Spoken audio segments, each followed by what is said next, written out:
All right, it's June 6th, and that is iconic because it represents the anniversary of the Normandy landings. June 6th, of course, D-Day. And yesterday, or last year rather, was the big anniversary, of course, in 2024. But it should be mentioned, and we can't forget. The old saying, "Lest we forget," is applicable for sure. We need to be cognizant of the fact of D-Day and so many sacrifices that were made on this day, of course. And Normandy landings, I just thought I would mention that, folks, because it doesn't get a whole lot of attention outside of course, the milestone anniversary years.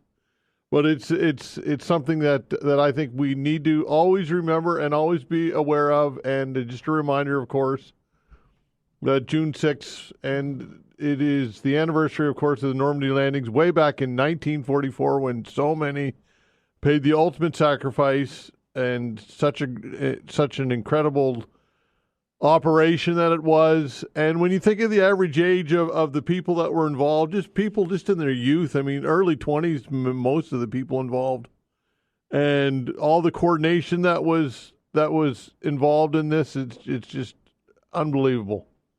Anyway, I just wanted to make mention of that. Thanks for tuning in and listening, folks. We appreciate it very much. We will open the phone lines as we do each and every day between 11 and 12, and I'm sure that some of you will still want to talk about what's gone on with Nova Scotia Power. I know that this is, look, folks, I know that this topic is probably getting long in the tooth, but we need to continue to keep it in the forefront and to keep it in the dialogue, because if not, look, it's probably the end game for Nova Scotia Power here to just simply wait it out. Crisis Management 101. Wait it out. People will eventually stop talking about it. People will eventually stop complaining about it, and the problem will hopefully go away for Nova Scotia Power, and it's up to us to not allow that to happen. It's up to us to continue to push and press the utility and look for government to be our advocate on this and do something about it. Because the response has not been good enough, as far as I'm concerned, when it comes to, first of all, the credit monitoring. The first thing that needs to happen is that needs to be extended beyond 2 years, in my humble opinion. And it should include Equifax as well, not just TransUnion. And perhaps the Auditor General should look into this, or the government needs to create legislation or statute which will allow for class action lawsuits. I know that it's too late for this particular instance, but this incident, but nonetheless, we need to continue to talk about it. And we will discuss this with Claudia Chender, leader of the NDP. Later in this half hour, they're calling for action following the Nova Scotia Power breach. And again, we will take your calls on this or whatever else you have in your mind, again, between 11 and 12. And, of course, the Stanley Cup Final continues tonight, with Edmonton looking to go up 2-0 against the Florida Panthers and would put a stranglehold on that series. And I saw a story this morning. It wasn't long ago that some Canadians were up in arms about hockey legend Wayne Gretzky's ties to U.S. President Donald Trump's administration. But as the Edmonton Oilers skate their way to the Stanley Cup Final, hockey fans say it's time to let bygones be bygones and forget about the past and move on. And look, people love to deify and worship athletes.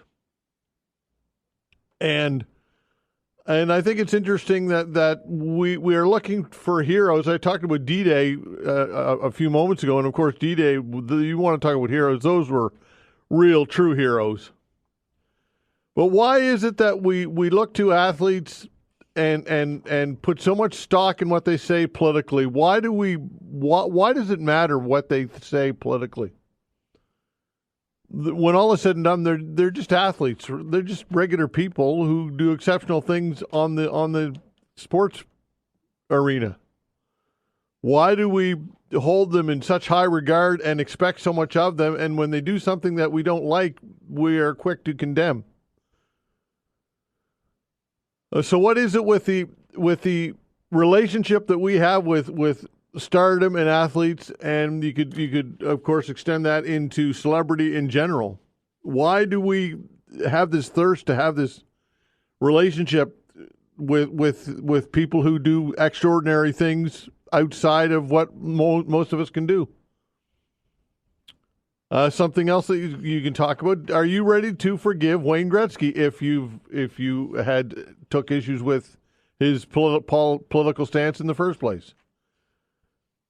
And of course, Wayne Gretzky with the Edmonton Oilers he was practically God in Edmonton, and for a long time because of what he did in that city and the Stanley Cups that he brought to that city and the records that he set and all that. Look, I don't need to tell you Wayne Gretzky's resume when it comes to hockey. You all know it. But are you ready to forgive and forget when it comes to Wayne Gretzky and his comments and his thoughts and his relationship with Donald Trump? Or do you care? Also, speaking of the United States, almost 2 in 5 Canadians say recent court rulings in the U.S. and the ongoing legal battle over President Donald Trump's tariffs have made them feel less confident in the future of trade relations, a new poll suggests. The poll indicates that 38% of Canadians say they feel less confident now about the future of Canada-U.S. trade, as well as trade between the U.S. and other countries. And this on the other polls recently have indicated that Canadians and their impression of the United States has definitely soured. And I thought I'd ask you the question: What is your attitude towards the United States right now? Has it changed? And is it irreparable? And look, I think a wake up call when it comes to how vulnerable we are with the United States and our trade and how dependent we become on the United States, and I think rightfully so when you think of the proximity that we have to the U.S. and the economy of scale, and it makes sense that this relationship would have developed in this way. But we are now scrambling to diversify and figure out other ways to modernize our economy, and again to diversify our economy. So, what are your thoughts on our relationship with the United States and generally, culturally, economically, moving forward? So that or whatever else you've got in your mind. Again, we'll take your calls between 11 and 12. I got some other things in the pile as well that we can get to. And the RBC Canadian Open is kicked off yesterday. Looking at the leaderboard, I don't see any Canadians near the top of the leaderboard. As a matter of fact, I was just looking at it. I don't see any names that I recognize much at all. Minus nine under, I think, is the leading the leading scores right now, and I like to see you on a PGA Tour scores lower than that. I wish that Canada could host the event at a course which would provide more of a challenge. But look, I suppose it's fair and equal to all players out there. They're all playing on the same course, so there it is. But nonetheless, the RBC Canadian Open, we'll talk sports with Cecil, and again, we'll get into the Stanley Cup final and the NBA final going on as well. Exciting game last night. And the Blue Jays playing decent baseball as well, so we can get into all of that as well with sports with Cecil. And thanks, as mentioned, to Vanessa Van Den Ness on the other side of the glass. The control board's doing a fine job, as always. All right, I saw this story recently on the CBC website. Halifax real estate listings advertising fixed-term leases as financial asset for buyers. Critics have argued fixed-term leases are a loophole in the province's rent cap. Joining me to talk about all this is Tim Allenby, chair of the Dartmouth chapter of the tenant group ACORN. Tim, thanks for joining the show. We appreciate your time. Thanks for having me on. All right, so what is ACORN all about for those who don't know? So for those who don't know, ACORN is the Association of Community Organizations for Reform Now.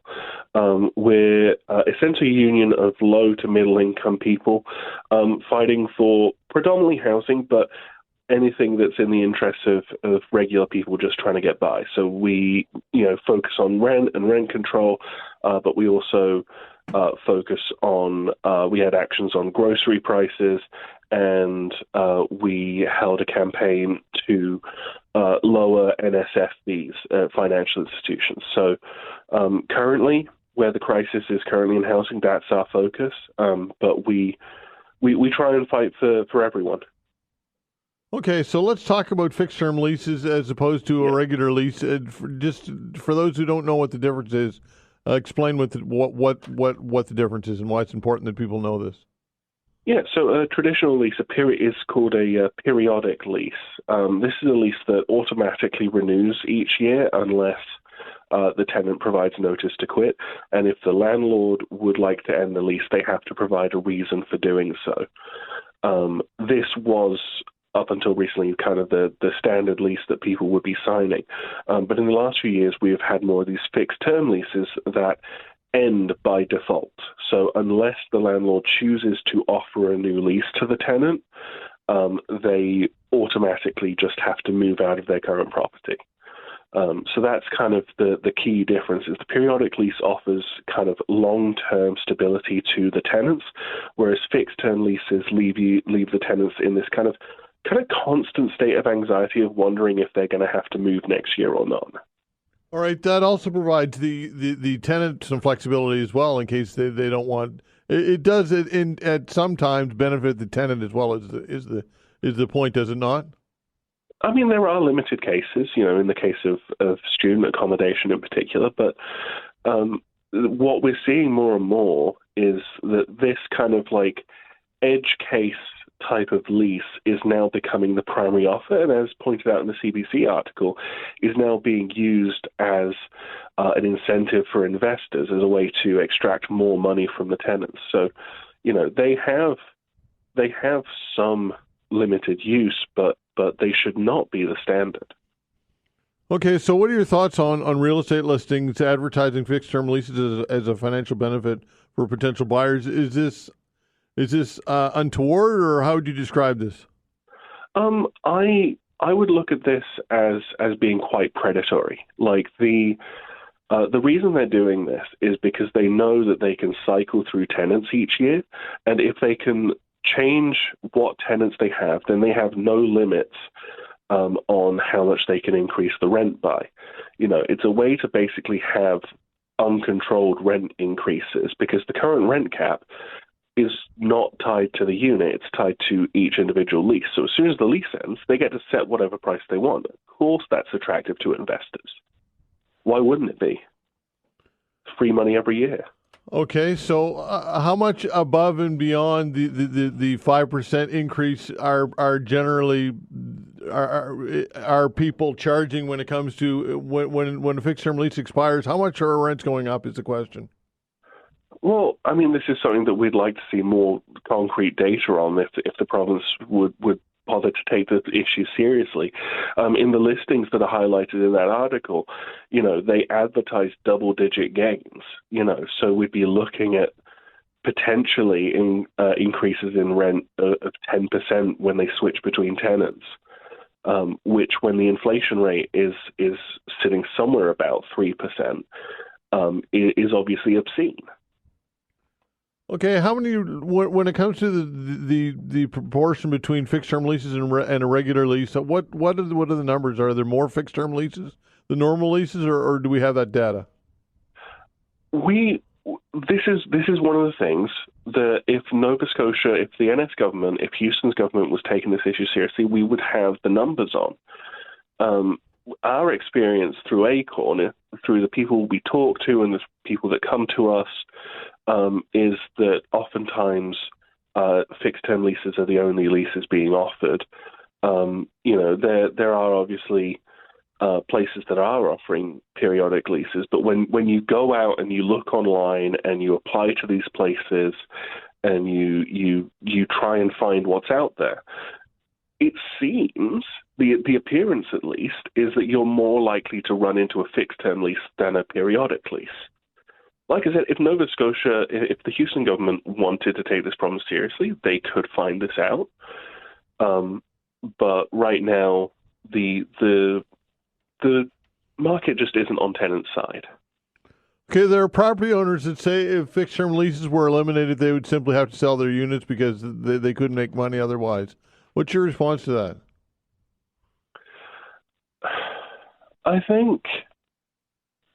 The thing is that they say they'd sell the properties, but someone else would then buy that property to either live in or rent out. Like the house doesn't disappear; It's still there. Like So it's like I understand why they might pull out of the market when they've had like about 5 years now of extraordinary growth. You know, I can see why losing that might be off-putting. I think most reasonable landlords would still make a financial gain, even if appropriate protections were put in place. But the buildings aren't going anywhere. So if they sell, then like I don't know. I don't find it convincing.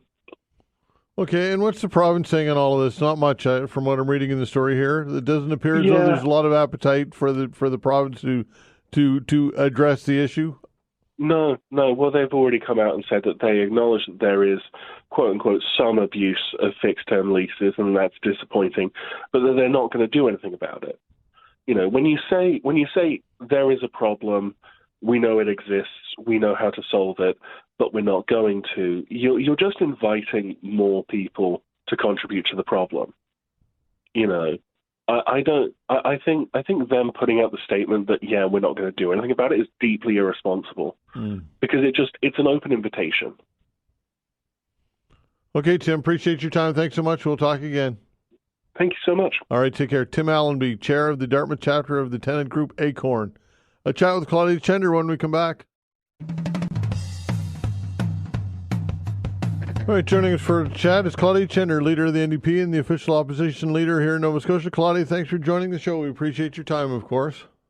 Oh, sorry about that. Thanks for having me, Todd. Okay. I am here. Okay, no problem. All right, so this week, Nova Scotia Power, a lot of people talking about this, and Public Accounts Committee called the Nova Scotia Power executives to I guess, testify or to take questions this week. And what are some of the what's your takeaway on what transpired? Well, I mean, what transpired was really, I think, a wake-up call for Nova Scotians. As we've talked about over the years, people don't love Nova Scotia Power to begin with. There's been a lot of frustration over the years over everything from rates to reliability to clean energy or the lack thereof. And now we have a situation where there's been a massive privacy breach. And however that happened, and we didn't get any answers to the questions about how that happened, the really shocking thing, Todd, is that they had over 100,000 social insurance numbers just sitting on their servers, and they can't tell us why. And so it's one thing to have a breach, but they can only steal what's there.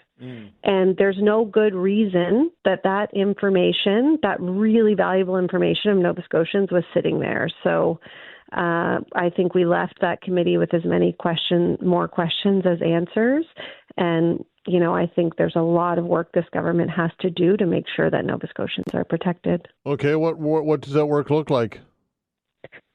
Well, there's a lot of there's some short-term things. So the company is offering 2 years of credit protection. I think that's really insufficient, especially with the release of social insurance numbers. So that can leave people vulnerable forever. But at a minimum, I think we should insist upon 5 years. That's what the government offered in the Move It breach. And I think that would give people some measure more of security. In Quebec, you can actually initiate a free credit freeze, so you can just lock down your credit, basically. I think that's something else. That's a legislative change, but that's something our government certainly should do to make sure that we can, know that if people really want to protect their data, they can do that. And I think there's also, the situation where part of the reason that we couldn't get answers at the committee is because all of this is governed by federal legislation, the privacy law, because we don't have a privacy law here in Nova Scotia that governs individual companies. And that's a real liability for us. It means it's unlikely that people could take a class action if they wanted to. We still don't know what the harms are going to be. It means that there's no specific governance around how these companies have to guard our data. And so, as I'm sure you remember, this is a government that really came to power arguing for transparency and responsibility. Well, I think it's time for them to put their money where their mouth is, or at least their legislative power, and pass some privacy legislation that has teeth and make sure that Nova Scotians' data is protected so we don't go through something like this again. All right, but for those who are dealing with this, that would not be applicable, right? No, and that's why I say there's short-term and long-term. So the one way that it could be applicable, Todd, potentially, it depends on how the legislation would be drafted, and we're certainly looking into that because we intend to bring it in the fall session, is it may open up the avenue for legal action of individuals if they would like to do that. Right now, the bar for that is incredibly high. It would be very difficult for an individual or a group of individuals to do that. But otherwise, no, it would protect people into the future. But right now, I think there's a lot that this government can do to make sure that the people who have been the victims of this breach are better protected in the weeks and months and years to come. All right. What about the Auditor General or somebody looking into this on behalf of Nova Scotians? Is that something that we could look at? Well, again, if we had our own privacy legislation, that would be more likely, and the Information and Privacy Officer would have a lot more powers. We did put forward a motion at the Public Accounts Committee for the Auditor General to investigate. She was not sure that her office had the power to do that, but they are if they do, they will. And there is a federal investigation going on, and we have passed a resolution that the results of that investigation come directly back to the legislature and to the Public Accounts Committee, even though that's a federal investigation. So we will see the results of whatever investigation or investigations come forward, and I think that'll be important for Nova Scotians. But, we heard Nova Scotia Power say some pretty outlandish things in that hearing. They said things like, no financial harm has occurred. Well, we know people have incurred harm. I mean, number one, people have already started to experience fraud that they're attributing to this. But I don't know if you've talked to these folks, but I can't tell you the number of people I've talked to who have had to take days off work, spend hours on the phone, just trying to even sign up for this credit monitoring.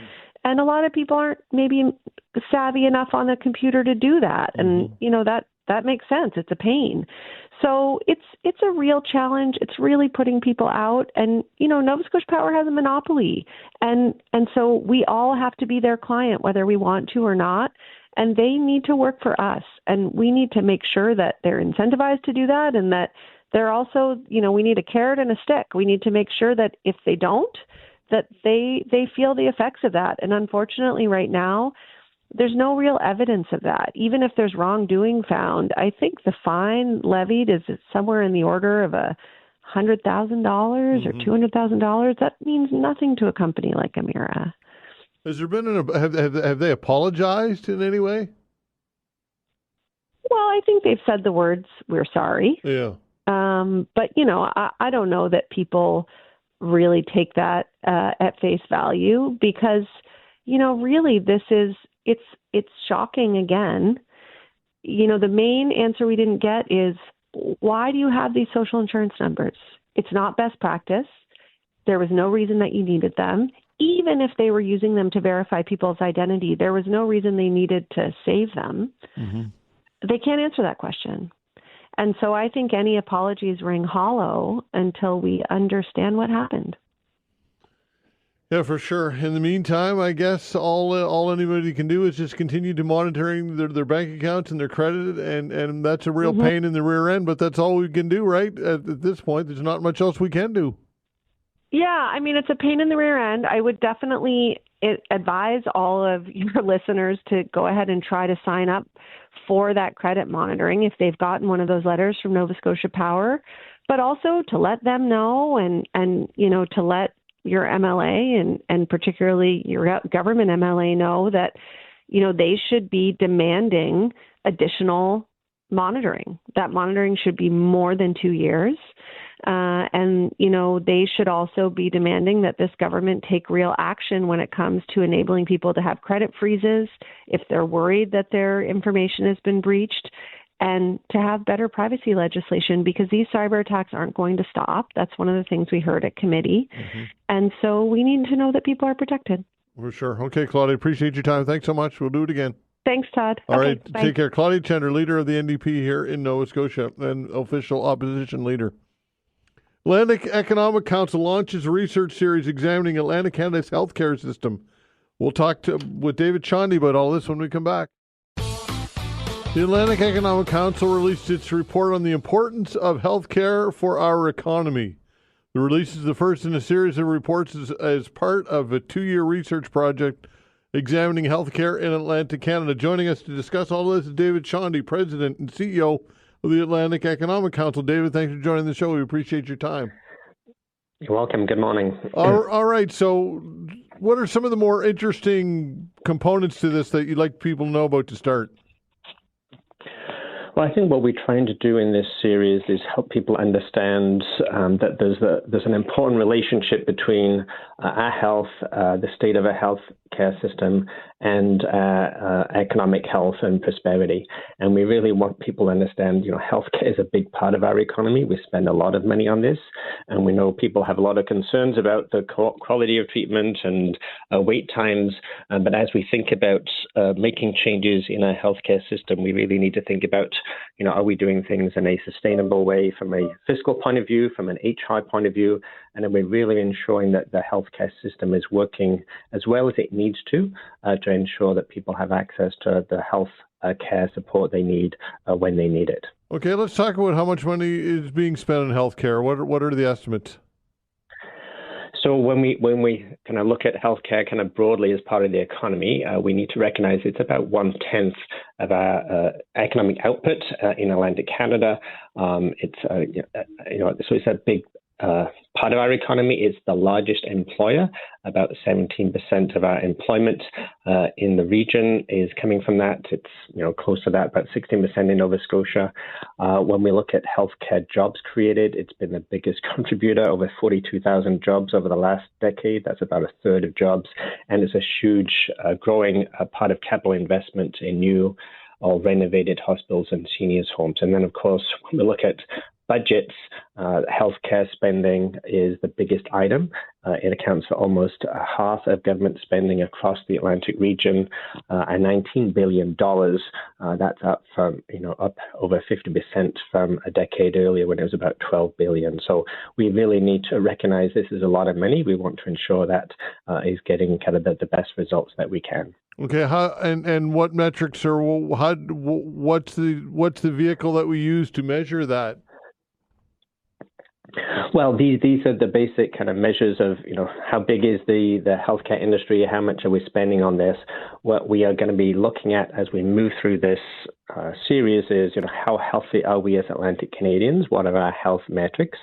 That's important to understand. And then how well is our healthcare system performing on a number of metrics that we'll be looking at over the next few months. So that's kind of where we're going in the first year to really get a good sense of the diagnostics. And looking forward, how sustainable is our system? Just to give you one statistic on that, the number of people aged 85 and older is forecasted more than double in this region over the next kind of 20 years. And the healthcare cost for those individuals is about 10 times higher, someone who's maybe aged 20 to 24. So it's not just about looking about where we are today. We want to be looking ahead at that sustainability. And then as we move into the second year of the project, we'll be turning more to solutions. What are some of the lessons learned from other jurisdictions? What are some of the things happening in this region that are working? And how do we then ensure that we've got that effective, healthy healthcare system to support individuals and to help ensure that we have a healthy economy? Okay, so I would say a healthy economy and people's general well-being and health ties into it. It dovetails into all of this, right? This is part of what you're talking about here. Yeah, so just to give some examples, over the last few years, about 12,000 Atlantic Canadians, about 1% of our workforce, did not participate in our labour force for health reasons. They wanted to, but chronic conditions, disability, poor mental health prevented them from working. And that's 12,000 people not working a year That's up from about 7,000 kind of in the early 2000s. So, our health does impact participation. Mental health illnesses is a leading driver of people being absent from work. About 30% of disability claims are tied to mental health. And we think about people caring for either aging parents, and maybe they're not able to move into a senior's home because of lack of capacity. Their capacity is strained as they try to kind of maintain their employment and care for aging or sick family members. So there's a number of ways where our own health impacts our ability to contribute or care for other people. So again, there's a clear tie between our health and the economy.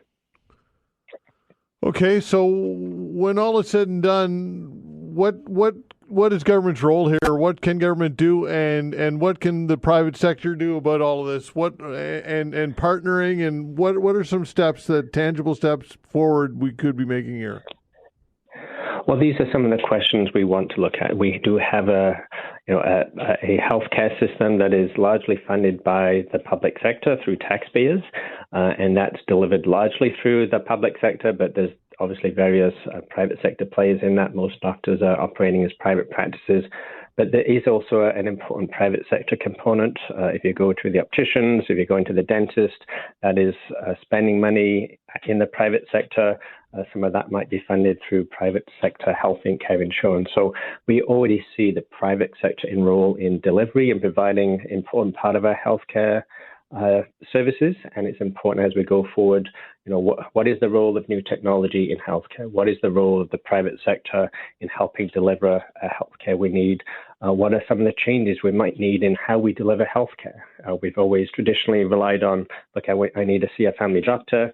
A number of provinces have been moving more towards healthcare teams rather than just seeing a doctor and role of nurse practitioners. So these are some of the things that governments are looking at, and that we want to take a look at. What's the ideal way of doing this? And we want to look at our system from a sustainability point of view. We want to look at it from a holistic point of view, that we are dealing with underlying causes of issues in our healthcare system and not just treating symptoms. And we want to ensure our healthcare system is as productive as it can be, so that with the resources we do have, we get the best care that we can provide. And of course, human resources component to those working in the healthcare industry, which is a very difficult, stressful environment for many. And we know that burnout is a real issue, and there's abuse that happens in the issue, or happens in the system to healthcare workers. Unfortunately, that's a reality that is becoming far too common. So this is something that we should be considering as well. What are your thoughts on that? No, absolutely. And that's going to be one of the focus of one of our reports around the healthcare workforce. We know it's a large employer. We know people are aging. We know there's been burnout, especially during COVID or in the years subsequent. We know other people will be looking to retire. A number of provinces have been offering bonuses to try to retain workers. We've been trying to recruit doctors and other professionals. So again, looking at this from a sustainable fiscal point of view, but also from an HR point of view, how do we ensure that we do have the healthcare professionals that we need, and that they are equipped, and again, that they are able to work in environments that are safe and allow them to be able to do their job with safety, and also feel that they are able to do what they want to do, which is to care for people and ensure they get the best treatment. So there are a number of issues around the HR and the way we organize our work that will be examined as we move through this 2-year project. You mentioned demographics and our aging demographic and the costs going up exponentially as we age. Immigration, that is I would think a component to all of this as well moving forward. What are your thoughts on immigration?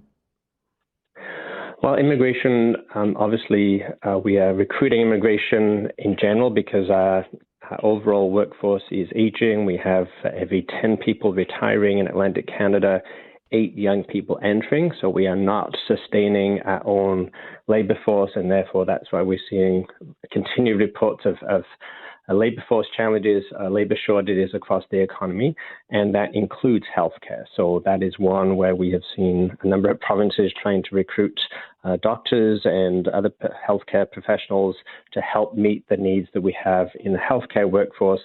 And yes, as our population grows, then they also need healthcare. And that's, again, one of the reasons why we are doing this study.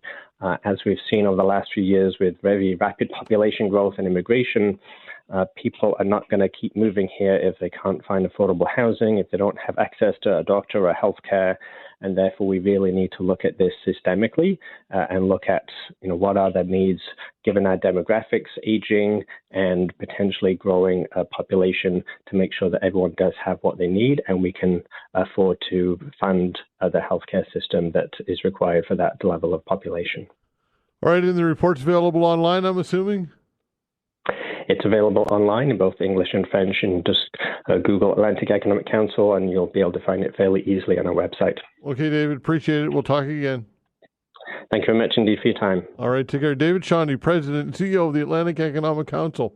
Liberal Leadership Convention here in Nova Scotia set for November of 2026. We'll chat with Lori Turnbull about all this when we come back. All right, joining us for a chat is Lori Turnbull, Dalhousie University political science professor. Lori, thanks as always. We appreciate it. Thanks, Todd. Thanks for having me. Indeed. Okay, look, I want to get to the Liberal Leadership Convention set for November 2026. But first, I'll get your kind of takeaway on what transpired at Public Accounts this week with Nova Scotia Power executives being grilled, I guess. And anything substantive come out of this, or is this just political theater? Well, I don't want to say that committee is political theater, because if we say that, then we start casting doubt on the legitimacy of the whole system. Right? And it's like, if that's theater, then where do people get their information? And this is information that really matters to people, right? Mm-hmm. We have a right to know this stuff. And I don't want to say, it makes no difference, because if the MLAs aren't asking questions, then how do we get our transparency? But at the same time, I think the more I watch these kinds of things, the more I think, it's not so much that it has to be perfect, but it's that we rely, we're vulnerable as the citizens. We rely on the politicians to ask these questions in committee. We can't do it all ourselves, and we don't have the leverage. We don't have the vantage point. Mm-hmm. And so I just wish that the focus was a little bit more on getting substantive information. Same as the federal question period. This is Mark Carney's first couple of weeks in question period, and you can see that even though he's the smartest guy in the room, he goes right to the same types of back and forth with trying to get the last word and trying to look smart and all that kind of. And it's like, well, what about we actually need information about stuff? So it's disappointing, but it is where we are. Yeah, and when it comes to, I suppose, the residents and lawmakers or MLAs grilling CEOs and executives, it gives us an opportunity, I guess, to kind of live vicariously through Claudia Chender or whomever's doing the grilling the questions, and perhaps that provides some level of satisfaction, I suppose. Well, I mean, I don't know if it does provide satisfaction. I think it's about information. It's about accountability. Mm-hmm. It's about understanding why things are the way they are, whether it's about Nova Scotia Power or something else.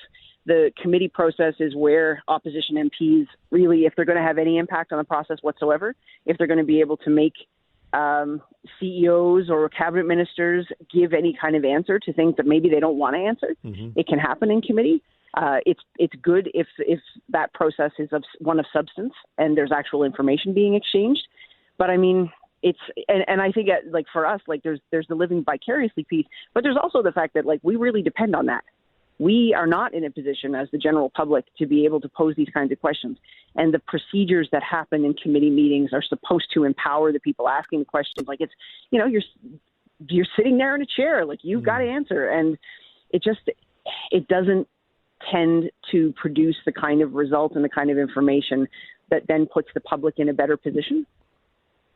Because it just seems like as I go back to your first question, it's more theater than not. Right, and unfortunately, here in the province of Nova Scotia, there's not a statute or legislation which allows for a class action lawsuit or litigation really to any degree. Again, according to law experts who I've spoken with, and perhaps this might be an opportunity for the government to do something about that or to create this type of legislation. Do you think that this might be the impetus or the motivation to address something like that, or is that something that you don't think will be a priority for the government of the day? No, I don't think it will be at all, to be honest with you. Yeah. I don't think that that's what's going to emerge from this. I do want to put emphasis on your point, though, like these sorts of committee processes and accountability mechanisms that can be where you see change when there's an issue, there's a policy gap, there's a legislative gap that emerges from something like this. That can happen in that people might come back and say, okay, look, we've obviously got a problem here. We have to do something about that. This could be the starting moment for that. And opposition parties can pick it up and they can move toward it. But in the current circumstances, do I think Tim Houston's going to do this? No. Tim Houston in a supermajority? Nope. I don't think so. Yeah. But why though? I mean, to me, it's heavy lifting. I get that, but this isn't going to be the last time something like this happens, unfortunately, in Nova Scotia. This is going to happen again, depending on the organization. We know that there are vulnerabilities with cybersecurity. Guaranteed this happens again. Yeah. So why not create something that protects us? Yeah. I mean, hey, maybe I'm wrong. Maybe they will. I hope I am wrong. Yeah. That would be good. But I just think that when it comes to what I have observed about governments setting their agendas and moving things through, and given the hyper focus on that and the things that they want to do, and the short number of the very small number of days that the Nova Scotia legislature actually sits, I don't know. I just wouldn't put my money on it. Yeah, for sure. Unfortunately, I think you're right. Okay, let's talk about the Liberal Leadership Convention set for November of 2026. And look, this is obviously something that the Liberals need to rebuild, and this is a pretty long runway, though. Why the lack of urgency to get somebody in place, do you think? Well, at this point, I think one thing is there's no rush to do it, right? Like if Houston's got this big majority, yeah, and we know there's not going to be another election in Nova Scotia for 3+ years, the Liberals aren't going to miss out on anything. There's not going to be a snap election. I mean, I shouldn't say that, right? Like there's no law against that, but I think they probably are thinking we should take the time to find the person that we want to find. And that is probably going to mean for them like a real rebuild, looking in places that they might not normally look. I suspect that there's going to be, and there may be going on already, like a bigger process around not just determining what went wrong in the last election. Like every party does that. The federal Conservatives doing it now. You look at why didn't we win? Why did we get the result we got? Let's figure that all out. Let's think systemically about all that. But I think in their case, given the fact that they've been reduced to 2 MLAs, they're going to have to really get into like, who do we want to take the party forward? Not just in terms of who's going to be elected, but also who's going to be the executive of the party, like what's going to be the circumstance with the federal party, like a real rebuild. And that will take time. And I think that like ultimately there's just no rush to do it any quicker than that. I can understand that. Yeah, I suppose. And look, when looking at what happened, I think that what was happening in the federal Liberals with Justin Trudeau and the immense popularity at the time and the carbon tax and all of that, that was a pretty big factor here. And I think the Liberals need to understand that and recognize that and look to perhaps New Brunswick and Susan Holt and what's gone on there as hope. What are your thoughts? Okay. I totally take those points. I think that there's always a whole bunch of factors. And I think that, of course, the provincial Liberals in Nova Scotia would be absolutely right to look at what was happening federally and say that was not helpful at all. Mm-hmm. And when we had our election in Nova Scotia back in November, Justin Trudeau was still the Prime Minister and the leader of the Liberals, and that sure as heck was no help to Zach Churchill. Mm-hmm. However, these sorts of things do not happen overnight. I think that the breakdown of the Liberal Party did not occur in the last election, and it started before that. And there are many factors that play a role in that. And while I totally think it's part of the calculation to look at what's going on outside the province, I think that it is important to look inside too, and to look at ways in which the party has moved from being the governing party. And I mean, you don't hold government forever. Houston was poised to win in 2021. I don't think anybody was shocked by that. But why the Liberals got to the point that they have, that's going to require some internal reflection too.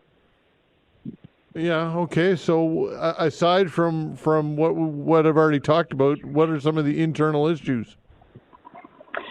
Well, I mean, I think when they got to the point when, it was 2020 and McNeil comes up to the microphone and says he's not going to do this anymore, he's done. Yeah. It seemed that the party wasn't prepared for that, which was weird, right? Like, it seemed like he had been there a long time. He had been the premier for 7 years by that point, had been leader of the party since 2007. Mm-hmm. It seemed like something that shouldn't have come as a shock, but it seems like it did. And then there was a flat-footedness around who would be the leader of the party next. Mm. And so, this kind of like waiting to see who's going to put their name forward. And one by one, every person who you think would be interested said, no, I don't want it. And it ended up being 3 people from McNeil's cabinet to put their names forward, right? And with no disrespect to any of them or to Ian Rankin, who eventually won it, I think that going into the election in 2021, the party lacked momentum. It wasn't just about a strategic errors in the way they ran the campaign or the fact that it was time for a change, and a lot of people felt that. I think that there were also things going on in the party that made that this just wasn't the same kind of project as it was before. And maybe those things weren't dealt with after the 2021 election, and you can see this kind of continued loss of momentum. And whether it's about getting the messaging right, finding ways to connect with voters who, that on issues that really matter to them, getting the leadership right, it just seems like that the party hasn't recovered from when McNeil left. Lori, always great. Appreciate your insight, and we'll do it again. Have a great weekend. You too, Todd. All right, take care. Lori Turnbull, Dalhousie University, political science professor. Now we've got some time for you. What is on your mind on this Friday? 902-405-6000. Give us a call. Give us a buzz. Again, 902-405-6000. Your calls when we come back.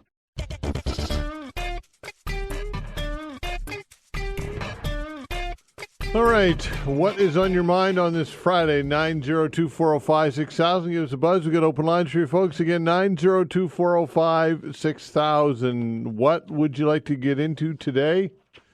I'm sure that the folks at Nova Scotia Power, when I say the folks, I'm talking with the executives at Nova Scotia Power, would like it if we just stopped talking about this privacy breach, this cyber breach. I'm sure that is the way, that's the end game when all is said and done. Crisis management 101, just wait it out. Eventually people will move on, and that's true. At some point we can't talk about this forever, but I think that this is an important venue where people can share their concerns and complain about this and demand something be done and demand that Nova Scotia Power does more than what they've already offered, which is, in my opinion, not sufficient. Credit monitoring, first of all, for 2 years with TransUnion is not sufficient. Claudia Chender was on the show earlier, and she said that it should be at least 5 years, and I agree with that. When you think about what people have potentially had compromised, their social insurance number and all types of personal information, who's to say that whoever has this information just doesn't sit on it for 2 years, knowing that at the end of the 2 years, the people will no longer have the credit monitoring. Also, why just TransUnion? Why not Equifax as well? There are 2 credit reporting agencies here in Canada and they compete against each other. They don't share information, to my knowledge. So why just TransUnion? Why not cover both? That also, I think, is something that needs to be addressed. Also, why would the government and why does the government not create legislation which protects us as residents against this type of thing and gives us some type of recourse when it comes to litigation, whether it be a class action lawsuit or individual civil litigation or whatever it might be? Because right now the statute is not on the books and does not allow for it. So basically, Nova Scotia Power, when all is said and done, they won't be held accountable. Beyond getting grilling at public accounts and on our airwaves, but is that accountability? I would say no. I would say not at all. Has anybody lost their job at Nova Scotia Power over all of this?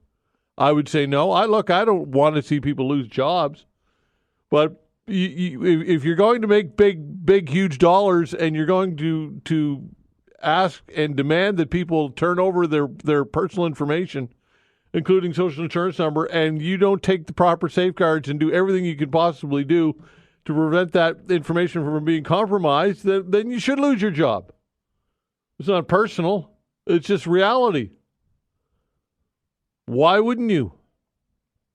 So what are some of your comments, thoughts? Have you been stressed over this? What are you doing to protect yourself? Are you monitoring your bank account on a daily basis? Have you contacted your bank? Have you signed up for the TransUnion credit monitoring? What are you doing, and what do you think should be done when it comes to Nova Scotia Power and the government and accountability here, folks? And are you concerned that when all is said and done, this will just go away?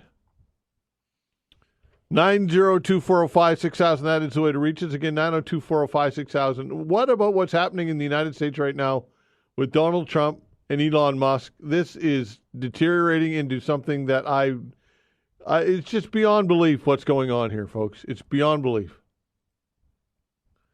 And the political situation in the U.S. is unrecognizable. It is unbelievable. It is troubling, to say the very least.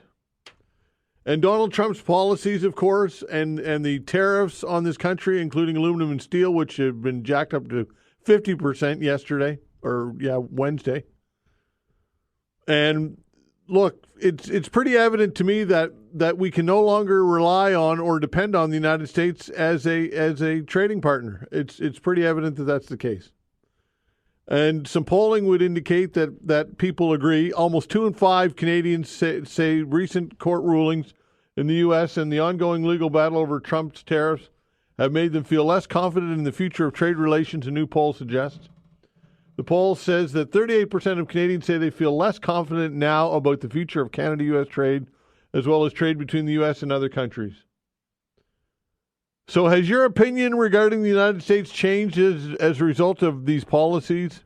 And let's call it what it is, Trump's condescending attitude towards Canada. And what would need to happen to reverse the damage? Perhaps a new administration?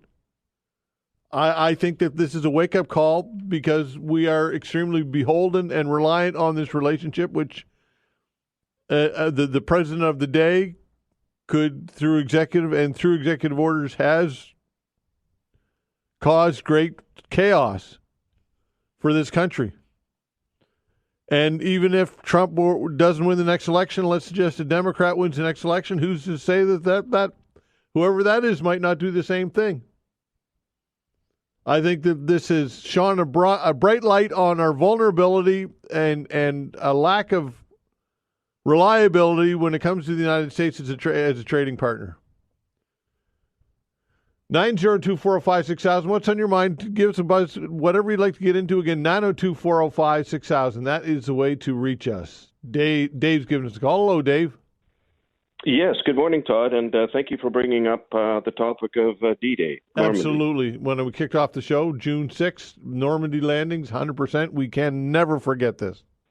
100 years last year. Amazing. And changed the dynamics of the world, if you will. Big time. We wouldn't have the freedoms to celebrate other things like we do today. And sadly, we kind of get washed away in it. I would recommend folks watch Saving Private Ryan if you haven't already. It's a movie, and of course movies are always glamorized, but in this case I don't think it was. It was a brilliant movie. Spielberg directed it, based on a true story, by the way, and it's gut-wrenching to see those young men hit the beaches and just get slaughtered. They ended up winning, or there's no winning in war. Yeah. But they took Normandy, and but at great cost. And a lot of other dynamics on that attack as well. And my dad served actually in World War II as a young man, signed up when things were tough during the Depression years and what have you. Like a lot of young men did. No idea what they were getting involved in. And he went into the South China Sea as a Navyman and helped defeat the Japanese at that time that were gaining world control at the same time, similar time. Right, Pearl Harbor. Absolutely. Having said that, I'd like to just talk about Mark Carney and our leader here, who we elected. Yeah. Let's just say half the people think, maybe more, Trump is a tyrant. He's not well liked. He's a bully. The U.S. is a bully. Look, we've always looked up to the U.S. around the world as being dominating the Olympics and what have you. And we, I think we're a little envious, and we're just a small population in Canada, right? Maybe the size of California. Mm-hmm.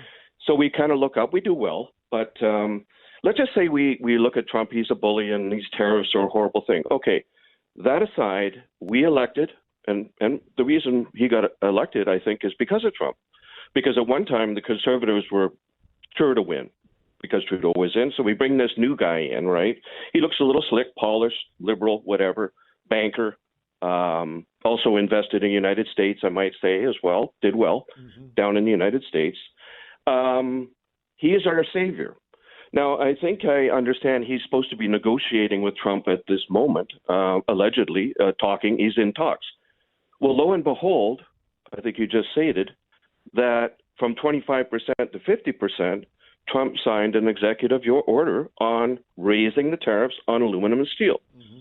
So here we are. What is this man doing? What has he done so far to combat Trump? Because look, I always say, keep your eye upon the donut, not upon the hole. Mm-hmm. What are we doing to our leader here, who we elected, who is going to be our savior in some sense, right? That's why he got in. We didn't know much about the man. Did you, Todd? Did you know much about this guy in Mark Carney before he was elected as leader of Canada? I certainly didn't know. I know he was involved with the Liberal Party as an economist, or certainly he played a key role in helping Trudeau, in my opinion, wreck this country for 10 years. Which he got my vote, by the way. Trudeau got my vote at one time, but not this time. So we've seen something really bizarre. It's a phenomenon how Carney has gotten in. But I would like to know, maybe fired out to the people, are we satisfied? Now, he hasn't been in that long, but he hasn't even come up with a budget, I don't believe, as yet. He's going to wait till the fall. Yeah. And budgets take a long time to iron out. I believe you've had people talking about him and budgets. It doesn't happen overnight. What has he done so far? And where are we going? What is he going to do to retaliate this? Because I keep hearing forward in him, well, we're going to have to retaliate. Well, okay, what are we going to do?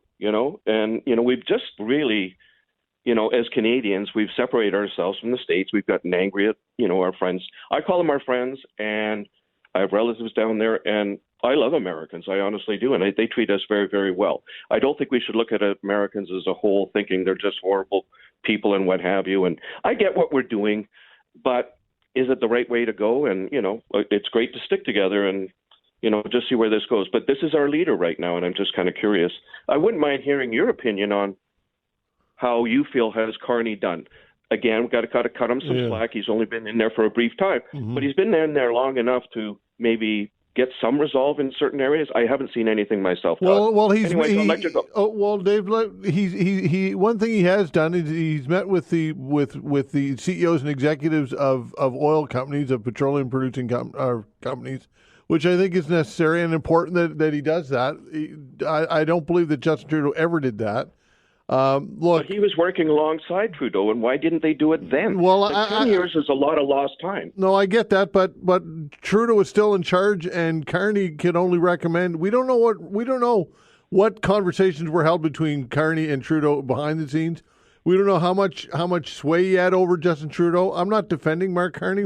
I guess what I would say, Dave, is that it's been a pretty short window at this point so far. We don't have a whole lot of the sample size as to what Mark Carney's done. He brought the king over here for the throne speech. Look, take that for what it is. I don't know if that was a net gain or net loss or whatever. Some would say that was in order to demonstrate to Trump that we are sovereign and whatever. I don't really put a lot of stock in that. I'm not a monarchist by any stretch.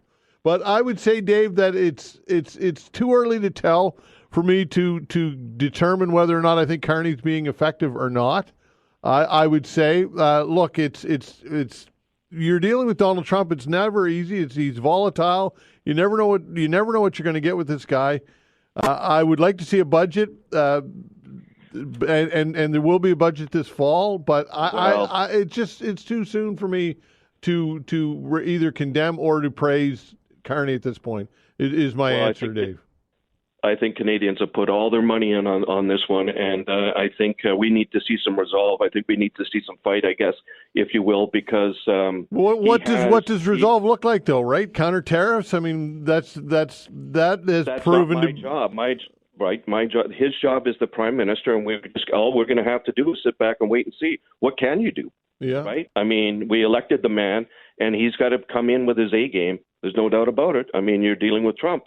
And that's not an easy, opponent. That's for sure. Yeah. He's unpredictable. It's like being in a ring, right? It's, and we threw everything in on Carney, so let's just see what happens. And so far, I haven't seen anything. And this is an important next week, I guess, if he's negotiating with Trump. That's for sure. And the tariffs just went up on aluminum and steel. So here we are. Okay, Dave. Appreciate the call, pal. Take care. All right, 902-405-6000. That's the way to reach us. Again, 902-405-6000. We'll continue with your calls when we come back.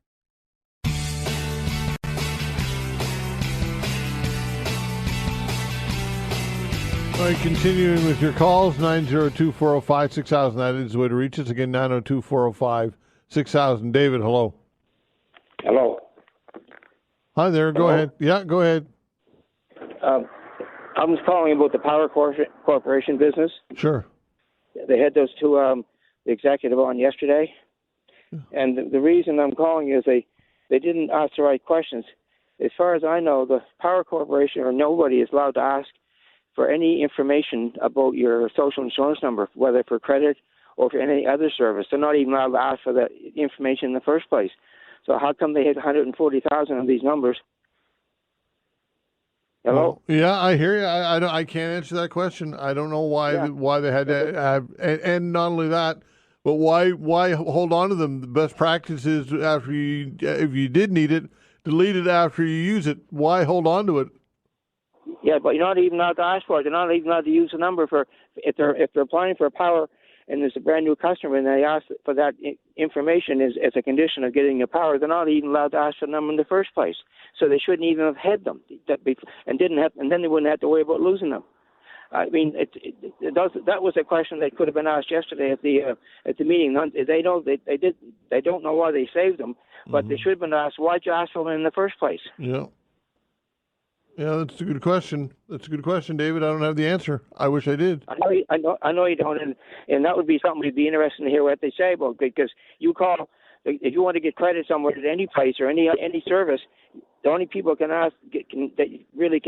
can get that number to or can ask for that number is the Revenue Canada or the GST people, those people. But that isn't for any other use at all.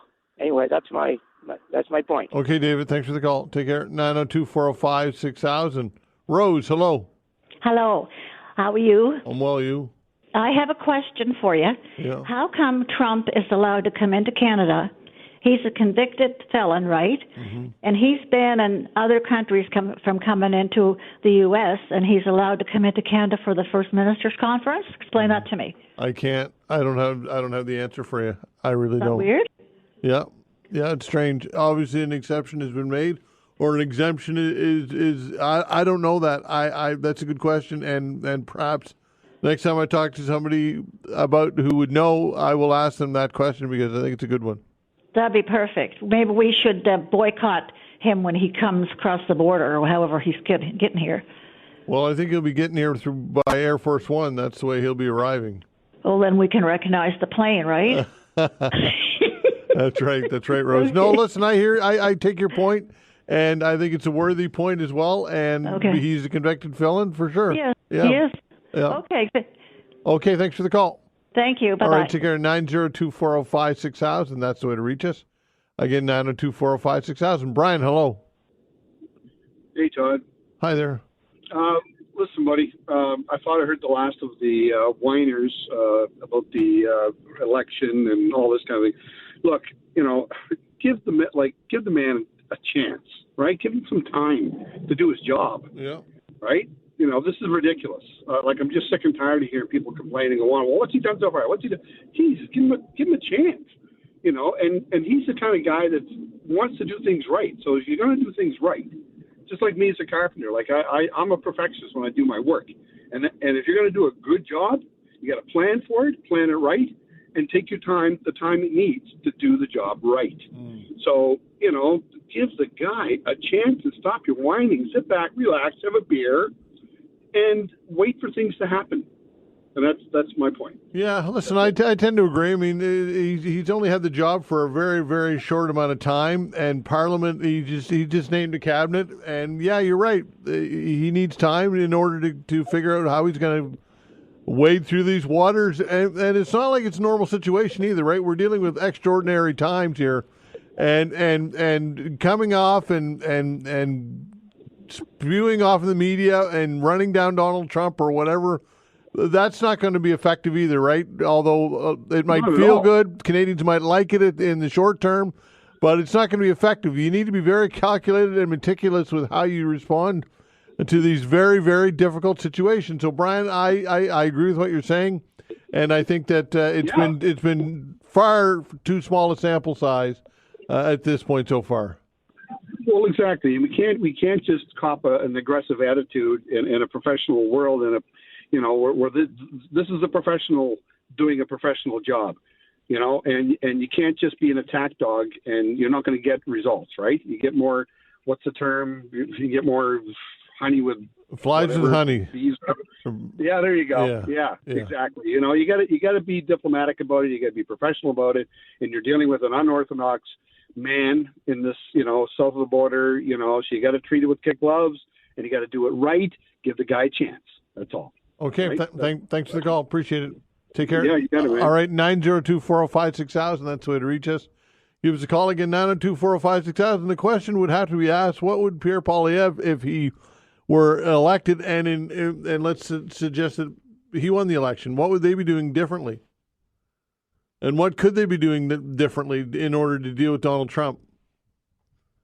902-405-6000. That's the way to reach us. Again, 902-405-6000. We'll continue with your calls when we come back.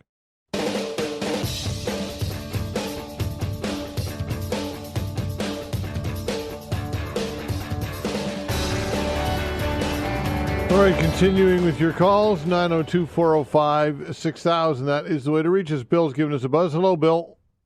How you doing, Todd? I'm well, you? Not too bad. Great. I thought I'd take on a little trip today here. How's that for a start? Sure. Anyway, a friend of mine picked me up, and we drove down Purses Cove Road to Purses Cove. And there's a marina there, and I'll tell you, that water was so calm. There wasn't a ripple. The boats never made a move. Nothing like it at all. All the way right over to McNabb's Island. Perfect weather. I really enjoyed that. That's one of my old haunts. I used to belong to a dive club, first one in Nova Scotia. A friend of mine, Walsh, from down there, and him and his wife ran the canteen there, Teresa's Canteen in the Cove. And the other thing was interesting, right above there, up over the cliff, there's still signs of the big operation they're getting they granted. And they had a train up there, railway cars, all the whole thing. That's quite a thing, and you'll see a lot of it in pictures and stuff around. The other thing was very interesting there was I came up with a bunch of pearls from Purses Cove. Mm-hmm. And I'm putting there positive. I've got the little jar full. I'm putting there positive they came out of mussels and not clams. So anyway, we left there, headed up to the Dingle. I was very surprised to see the Dingle open. Of course, I haven't been over that way for a long time, but it was closed for a long time, and apparently it was open last year as well as this year. They got the hot dogs and the parking and the whole thing. The only trouble is there's quite a wait for the hot dog. I guess they must put on one at a time or something, but there's an answer for that. I remember when I belonged to the Lions Club, we had a big event on Citadel Hill, and I forget what it was, but they were coming at us in droves looking for hot dogs. We couldn't keep up with them on the grill, so we got into throwing them into a big pot of hot water, and that worked out perfect. And that's what they got to do at the the dingle there. You know, the interesting thing that's about hot dogs and so on, I come up with the idea of hot dogs cooked in beer. And, yeah, I had it recorded and everything, registered, but I didn't do anything about it. Somebody one of these days, one of these restaurants that wants a boost, may want to consider hot dogs cooked in beer, or lobster tails cooked in beer, all kinds of meat and so on cooked in beer. Now, the other thing about the dingle, the city should get at that dingle because a lot of that mortar is starting to come out and the water's getting in behind. And it's going to be quite an expense if it gets going any further.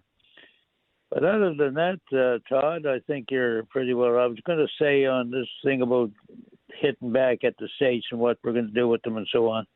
We can't win with Todd. Todd. We can't win with our big boy down there. He's got too much power. We're going to lose if we start fighting him. The best to just try to roll with the punches the best we can. So that's my little rant for today. Okay, bud. Sounds good. The cooking hot dogs and beer sounds good to me. I support that idea. And lobster tails, all kinds of meat. Sure.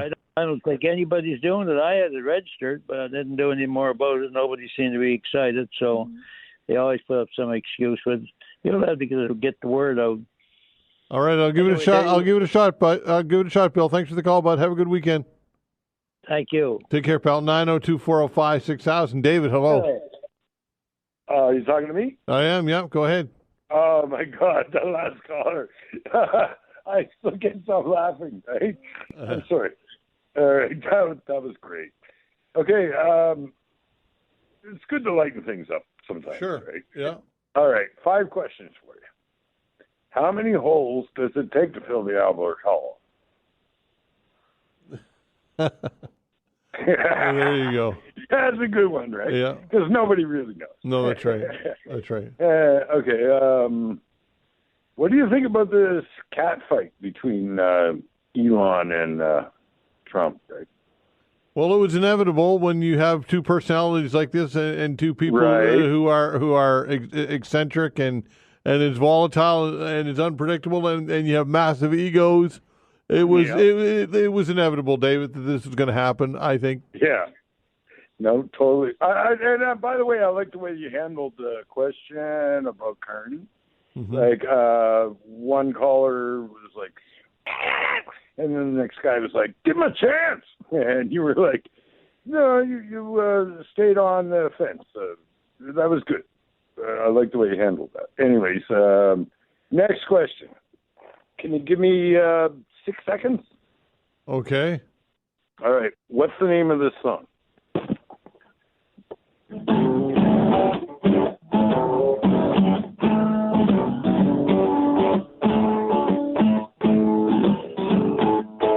All right.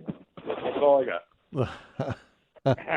I don't know, pal. Sounds like you're having a hell of a good time today, though, David. Better time than me. I am, but that was April wine. Don't push me around. Okay. Okay. I think stand back. But, okay.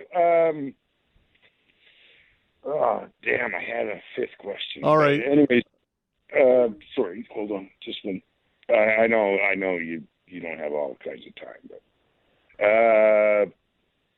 no, it was a good one. I was okay, Dave. I'm going to let you go. Thanks for the call, pal. 902-405-6000. Sounds like Dave's having a really, really good time today. Like a really, really good time. Maybe too good of a time for 11:40 in the morning on a Friday. Maybe not, though. Depends if you're on vacation or not. Rafe, hello. Hi, how you doing? Well, I'm well. You're well. Okay, that's good. Yeah. Not having as good a time as our friend. No. Yeah, I just want 11 o'clock in the morning. Good for you. Yeah.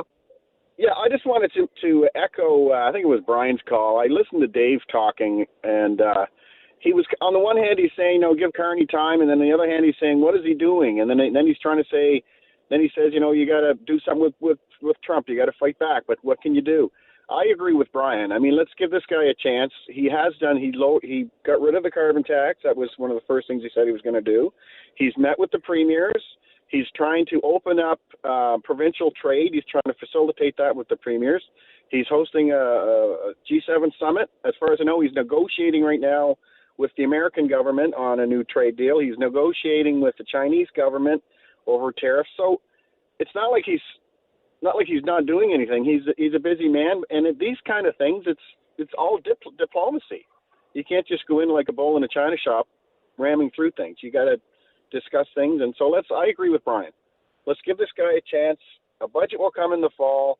You can't expect a man to come in and have a budget in 3 weeks. So, it just doesn't work that way. So. Well, and the other thing, Rafe, I would say the other thing is what would Pierre Poilievre, let's say he won the election, what would he be doing differently? Well, I'm not a huge Poilievre fan. I don't know that he has the acumen economically or diplomacy-wise to deal with a man like Trump. Mm-hmm. He might just get bulldozed, just like the poor guy from South Africa got bulldozed. Yeah. And the guy, the Ukrainian president, when he was in, he was just absolutely ramrodded by Trump. And Carney held his own. Let's give him credit. When he was in there with Trump, he handled Trump very well.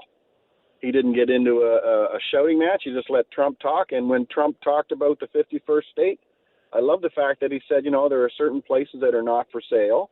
The White House is one, and Buckingham Palace is another. And he said, and Canada is another. We're just not for sale.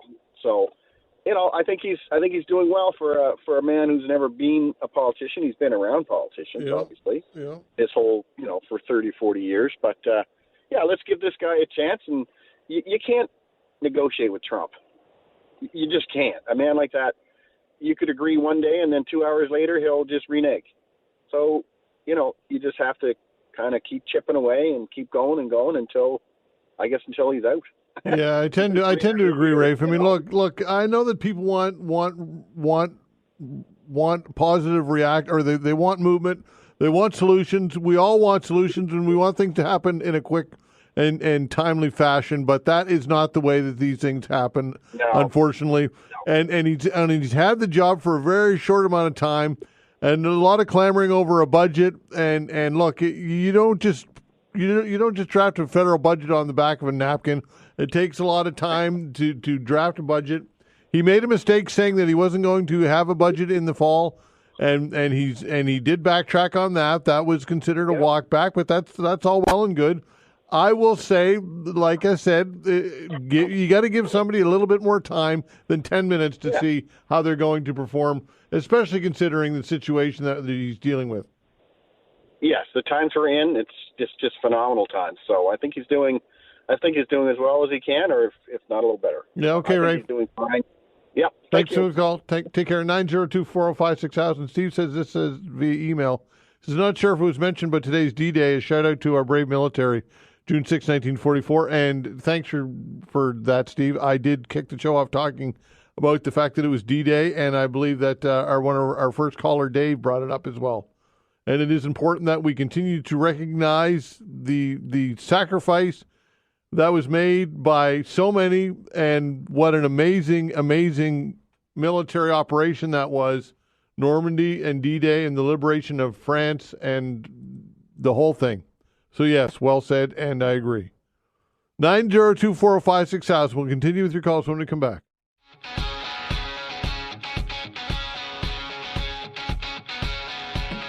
All right, continuing with your calls. The way to reach us is 902-405-6000. Again, 902-405-6000. Kevin, hello. Hey, how's it going? Well, you? Pretty good. A couple of questions. I called a number of years ago, and Rick had the show, and he had a toll-free number for people outside the city area. Mm-hmm. I noticed the show now doesn't have a toll-free number. So I have to dial long distance to actually talk to you. Just wondering if the station may consider reintroducing the toll-free number. And the second question is towards Nova Scotia Power identity theft. I'm wondering why the federal government couldn't issue a new social insurance number for people who have had their social insurance number compromised, that when someone goes through identity theft, that you can apply to get a new social insurance number. I don't know if that would be too hard to do or not, but that's certainly an idea that they could consider. And that's all I have today, Todd. You can comment on it if you like. Well, we do have a toll-free number, and it's still around. The reason why I stopped kind of giving it out is because nobody ever used it. Quite honestly, we had very, very, very few calls call it, and therefore I just stopped handing it out. Perhaps I should from time to time, because we do have a toll-free number, and it's 877-801-8255. Again, 877-801-8255. If you'd like to jot that down. Okay.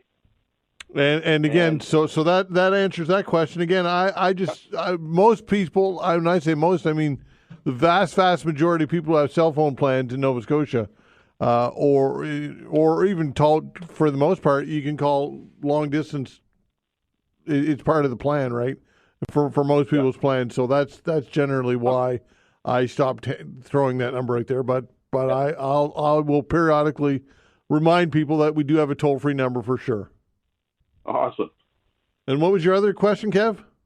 About potentially being issued a new social insurance number when your current one is compromised. Yeah, I don't know. Do you know something that I don't? Is that something that's possible? Is because I don't know that it is. I'm not sure. I just think it would be one way to get around someone having access to all your information, that your number would become invalid and they couldn't apply for any credit or anything with it. Sure.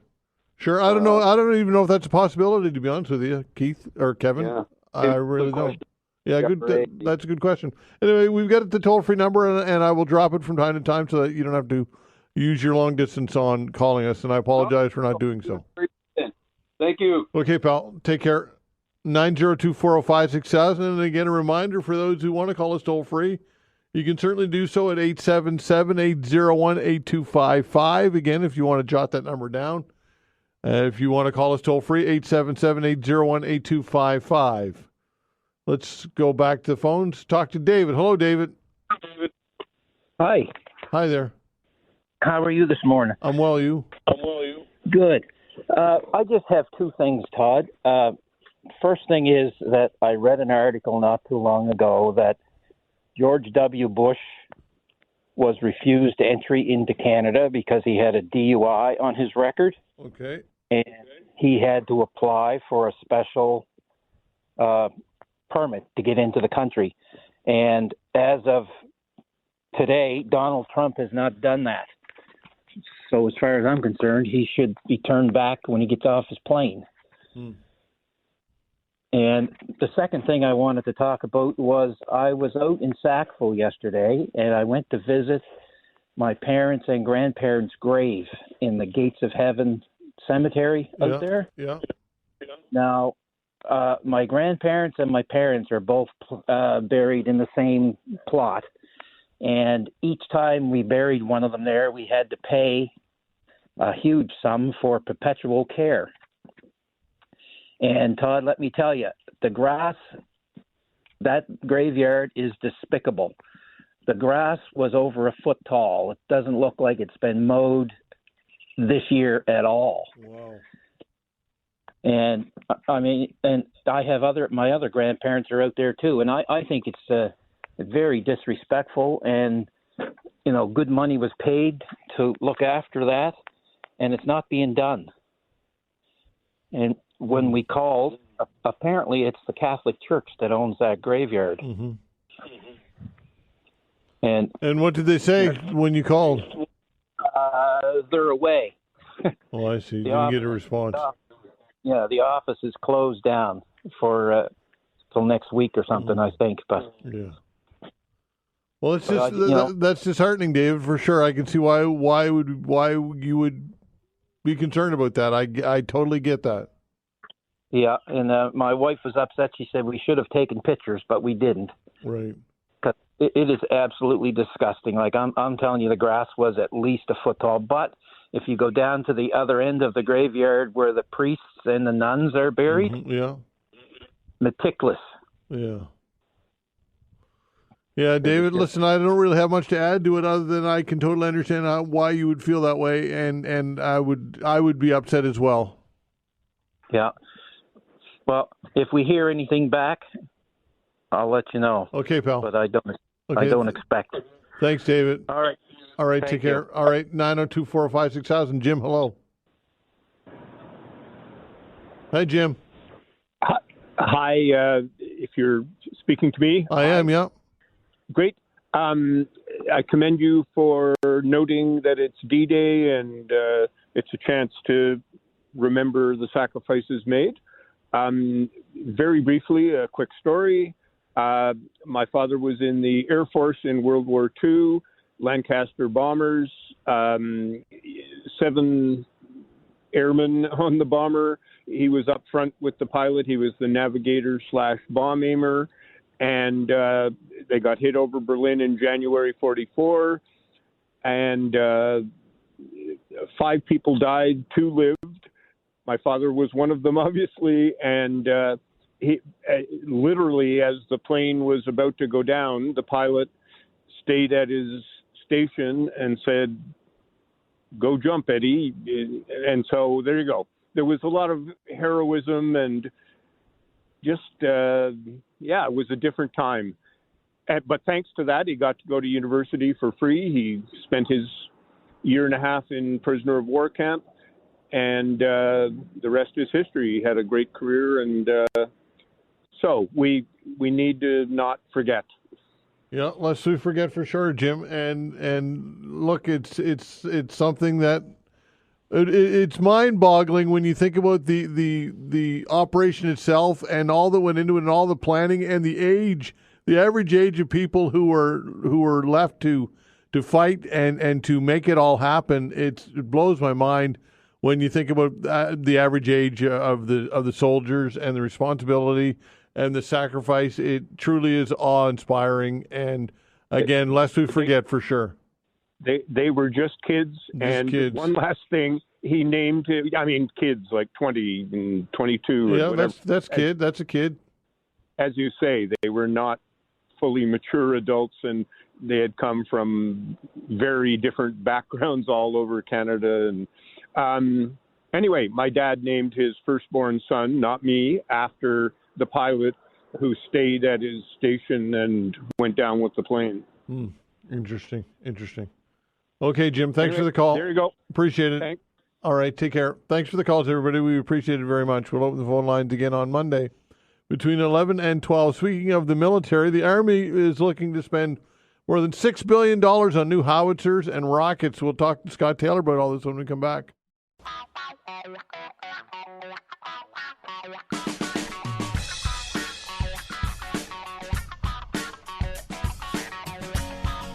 As the Canadian military looking to spend more than $6 billion for new self-propelled howitzers and ground-based long-range rockets, according to briefings provided to the defense industry representatives. Reading this from the Chronicle Herald.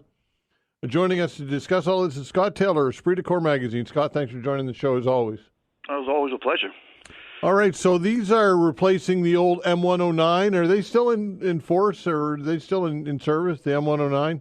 They've been in mothballs for about 2 decades. We've not had the self-propelled artillery capability for quite some time. And in fact, everyone thought the way forward was to get the M777 howitzers, which are not protected and were perfect for Afghanistan in a counterinsurgency because of their range and because of their accuracy, etc. But when you're looking at what's happening in Ukraine, where it's near peer and they've got counter battery fire, we did give a number of our M777s to Ukraine for their war effort, and they ended up taking them out because they were just too dangerous to operate. Because of course the Russians can direct counter battery fire almost immediately. Which is, of course, the Taliban and insurgency in Afghanistan had no such capability, so it was a whole different kettle of fish. But now we realize that in order to survive on a modern battlefield, you need to have mobile, armor-protected artillery howitzers. As opposed to the 105 towed. Yes, or the M777 155 towed, which I think it has a crew of between 10 and 12, which is a lot of guys to be vulnerable to counter battery fire at one time. And there's a number of different systems besides the Korean and the K9. But they're selling a massive number of those, including several hundred to Poland. I mean, and that's the Koreans are on a major push to spread their defense capabilities and partner with other countries all around the world. So we have for active guns right now. We have the 105 and the 155 both towed. Is that Correct. accurate? We do not have it. We have zero low-level air defense in terms of that hasn't been in system for, I would think, 15 years. We haven't had even like a blowpipe type system, like a handheld. So we are. I mean, obviously they're procuring one right now on an urgent basis to equip the troops forward deployed in Latvia. They could already have it, or it's going to be any day now they're going to get that system. But that's something which, as a capability, if we're fighting counterinsurgencies with enemies that don't have aircraft, that's one thing to let it lapse. But we completely let it lapse, and then now we're seeing that's, if not even you going into the drone phase. I mean, the drone is the queen of the battlefield now, and if you don't have protection from it, then you're pretty much completely vulnerable. Okay, so the 105, that it's been an upgrade on the existing carriage of, I think, when I was in, and they put an extended barrel on that, and is that the same carriage that's been around forever? Pretty much. This is what they use for the ceremonial gun salutes here in Ottawa. We see them towing them through whenever there's an event on Parliament Hill or Canada Day, whatever, when they fire off a salute. That hasn't really changed, but we never deployed them operationally. Either, like, obviously we didn't deploy them on peacekeeping operations, and we certainly didn't deploy them. We used the M777s in Afghanistan. Okay, so the M777 155 tow is the gun of choice right now for the military. And we can't even replace the ones we gave Ukraine because they're simply not making them anymore. So it's we need to get, like, we've given away an awful lot of our capability, and this is the crazy part. Like right now, they're saying they want to go up to 2% of the GDP, and we're at 1.3. But our military is so starved for personnel that even trying to feed that in to try to get them back up to strength, I mean, you need to train people on these platforms. You need to have people, and that's the thing. I was at the CanSec show recently, the big trade show here in Ottawa, the 28th, 29th of May, and it's never been so packed. Like, everybody was, the expectation from all of these arms merchants that came in from all over the world is that it's almost like they could smell blood in the water, because Canada needs everything, and we've got to spend more money. And of course, we're getting threatened with annexation from our neighbor to the south, and we're looking at sort of diversifying our suppliers for many of these platforms, et cetera. That's what our Prime Minister Carney has said. So everyone's got the expectation that something's going to happen, and something's going to happen soon. So it was a different atmosphere, but now we're hearing that at the NATO Leaders Summit at the end of this month, that they're going to jump up the NATO objective of 2% of GDP on defense to 5%. Which, I mean, it would be like us feeding a starving man a smorgasbord, and there's just no way they can digest it, even if we tried, unless we mobilize our country. Okay, so what about ammunition and for these 155s? Do we have sufficient ammunition? Where's the ammunition made? We do make it here in Canada, and we gave a lot of it to the Ukraine, and then we purchased from the U.S. to send, I forget the number of rounds, but it was millions of dollars, hundreds of millions of dollars worth of rounds to Ukraine. But when you did the math, given the expenditure of 3,000 to 5,000 rounds per day, we bought them like a week's worth of shells. And again, it was like we didn't ramp up our domestic production.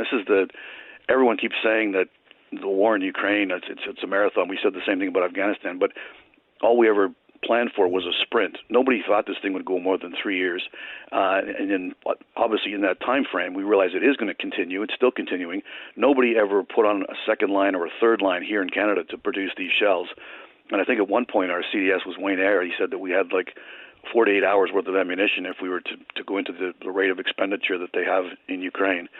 So we gave away what reserve we had. We purchased shells for Ukraine from offshore and never ramped up domestic production, which is a sore point. I mean, it's something that would easily be able to do.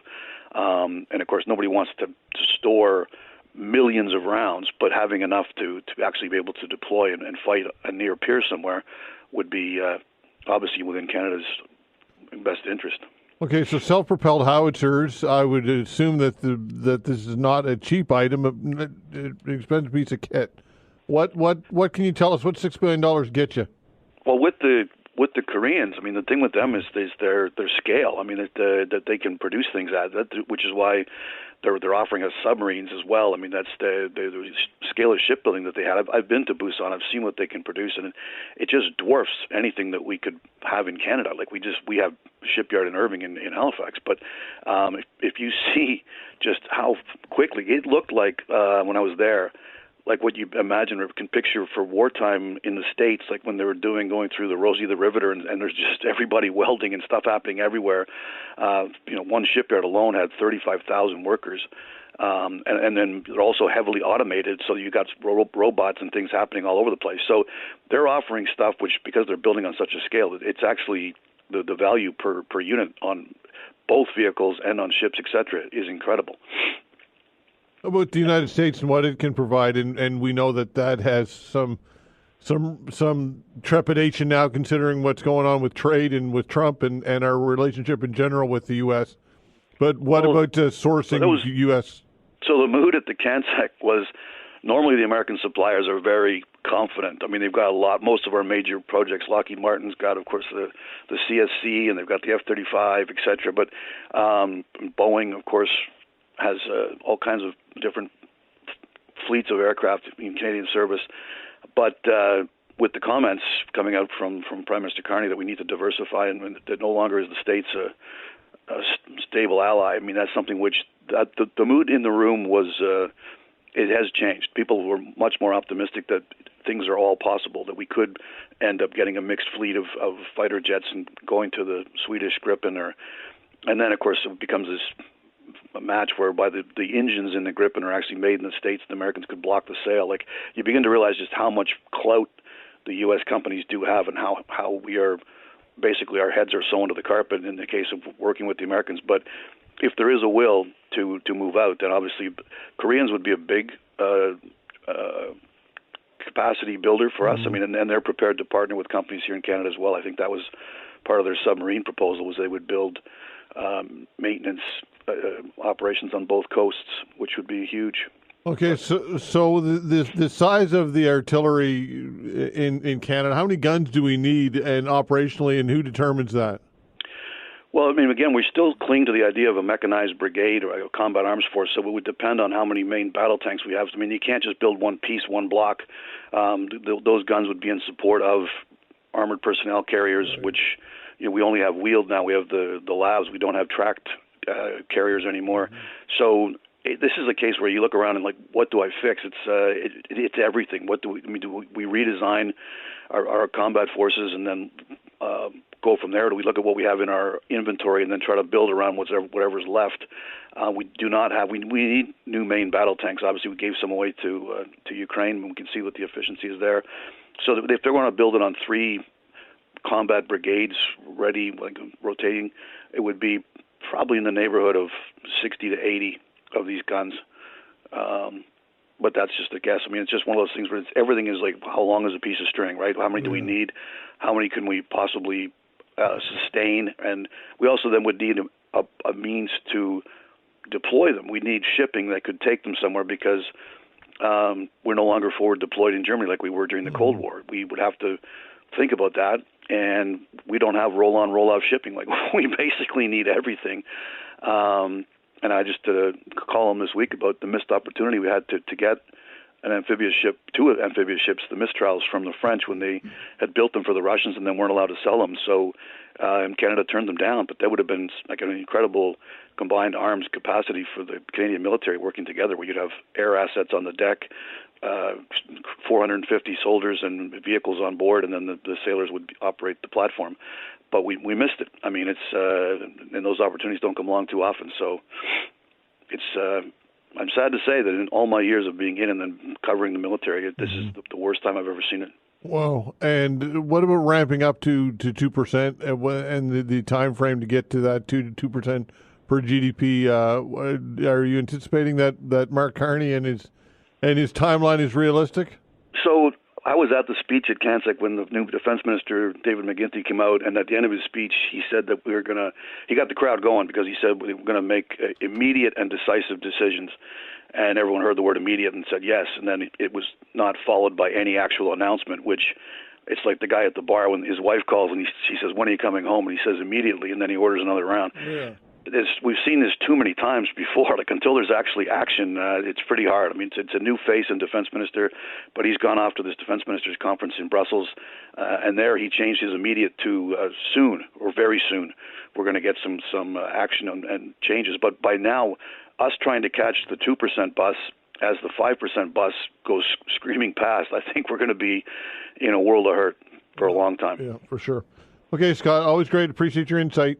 Have a great weekend. All right, take care. Scott Taylor of Esprit de Corps Magazine in Ottawa. Employment scams are on the rise in Atlantic Canada. We'll discuss this when we come back.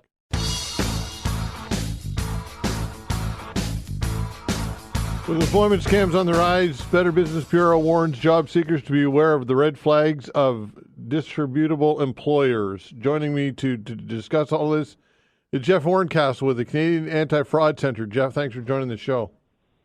Hey, Todd. Happy to be here. All right. So, unfortunately, we're talking about something that we'd rather not be discussing, but it's important nonetheless, right? Obviously. It is. And there's so many different types of fraud out there now that it's, at the end of the day, it's so hard to keep track of. But we have to keep an eye on the ones that are affecting us the most, right? So, under that category is employment scams. All right. Let's talk about some of the employment scams. What are some of the hallmarks of an employment scam? Yeah, so historically, looking back to 2022, roughly, a typical job scam or employment scam would look like, an offer where the victim is offered to be an admin assistant or a payment processor. And essentially, they'd be asked to accept payments, which the fraudsters claim to be from customers, and they would be asked to deposit the funds into their own account and transfer the funds elsewhere. Essentially, they'd be providing or contributing to money laundering or being a money mule. Now what they're doing is that they're offering freelance job opportunities because they know that a lot of Canadians are looking for maybe second employment or employment where they're able to work from home. They're asked to boost products, and at the end of the day, it kind of turns into an investment type scam, a crypto investment scam. So we're seeing it across the board where fraud is getting more sophisticated. They're adapting to technology, and their methods are always changing. Okay, what else do you have? What else do people need to be aware of here? With job scams, I mean, you have to be aware of fraudsters are always offering the position very quickly. Be wary when a company uses a web-based email address, or keep an eye out for slight alterations in the URL, in the email address, the website. An I for a lowercase l might be altered, right? And because in a lot of cases, these fraudsters are copying the names of legitimate companies. So naturally, when we go onto Google, we look up the name of the company, we will fall onto the official website, right? And we'll, in our mind, we'll think it's a real job offer. So something to keep an eye out on. Always do as much research as you can. We have to remember that, a lot of communication could be carried out with AI technology now, where it's not even a human where we're communicating with. Some of these job offers are completely random. But on the other hand, we have to remember that if we do post our resume on job sites, that there's a good chance that we'll be targeted as well.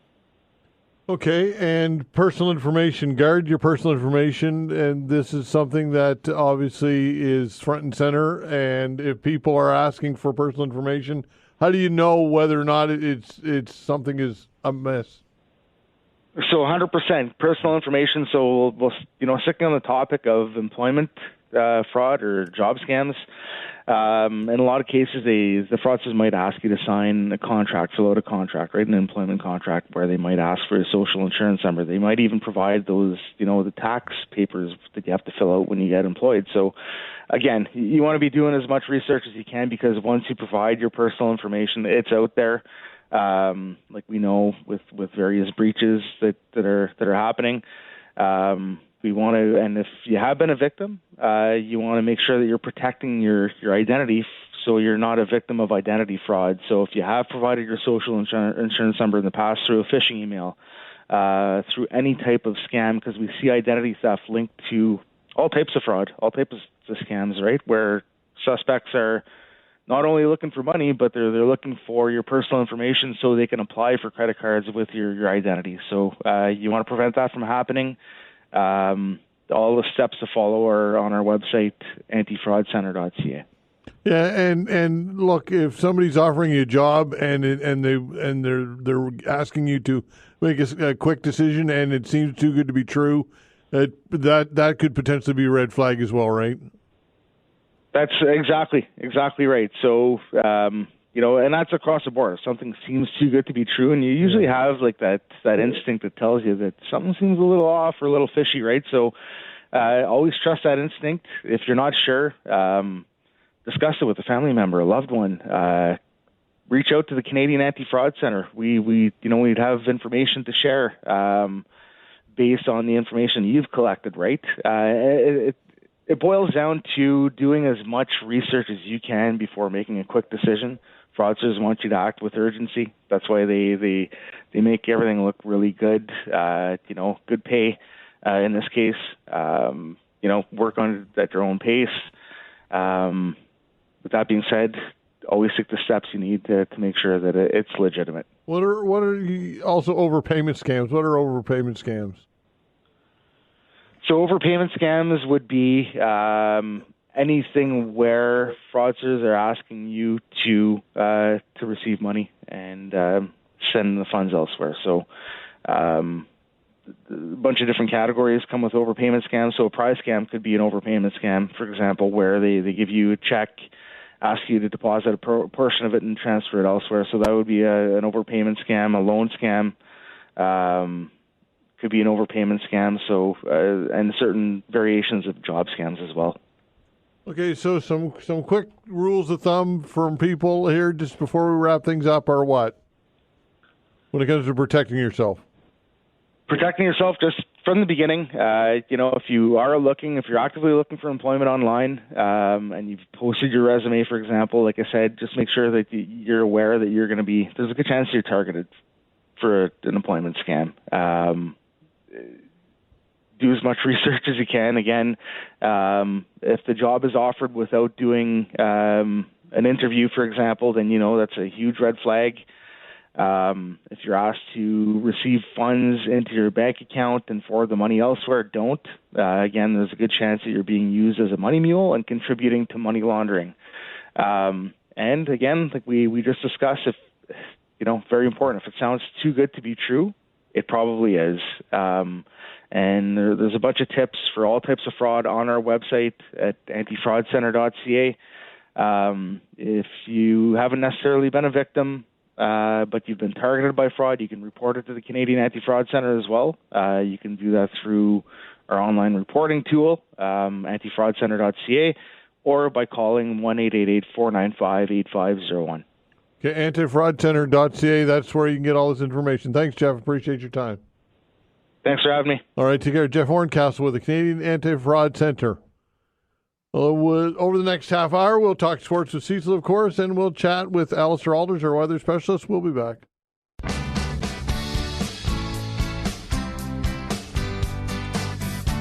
All right, it's time to talk weekend weather and a few other things weather-related, of course, with Allister Aalders, our weather specialist. Allister, I don't know if a boo is appropriate. I'm not quite sure. The weekend doesn't seem that bad.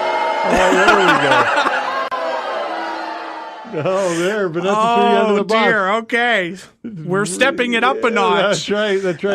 I know there's people, I've been getting messages since Sunday, people looking ahead to the weekend forecast when, it was showing that there would be some rain, and shout out to especially Matthew and Melissa, who are both listening right now in anticipation of the booing and the hissing. Because yes, unfortunately, there is some more showers in the forecast. But I mean, I always try to take a positive spin on it if I can. And I think, we do avoid the worst of the wet weather during the daytime this weekend. So, I mean, it seems to be Saturday evening into the overnight hours. Yeah. So, I mean, there's a cold front out there today. It's pretty calm right now, but there's a chance we could see some pop-up showers and thunderstorms this afternoon into the evening. And then tomorrow, early in the day, we have a warm front moving in, and that will bring a chance of a shower fairly early. But I think most of Saturday is looking dry. Maybe an isolated shower, but I think most of the day is dry. But then, yes, we do have this area of low pressure that moves in Saturday night, so expecting some steadier and heavier rain Saturday evening and night.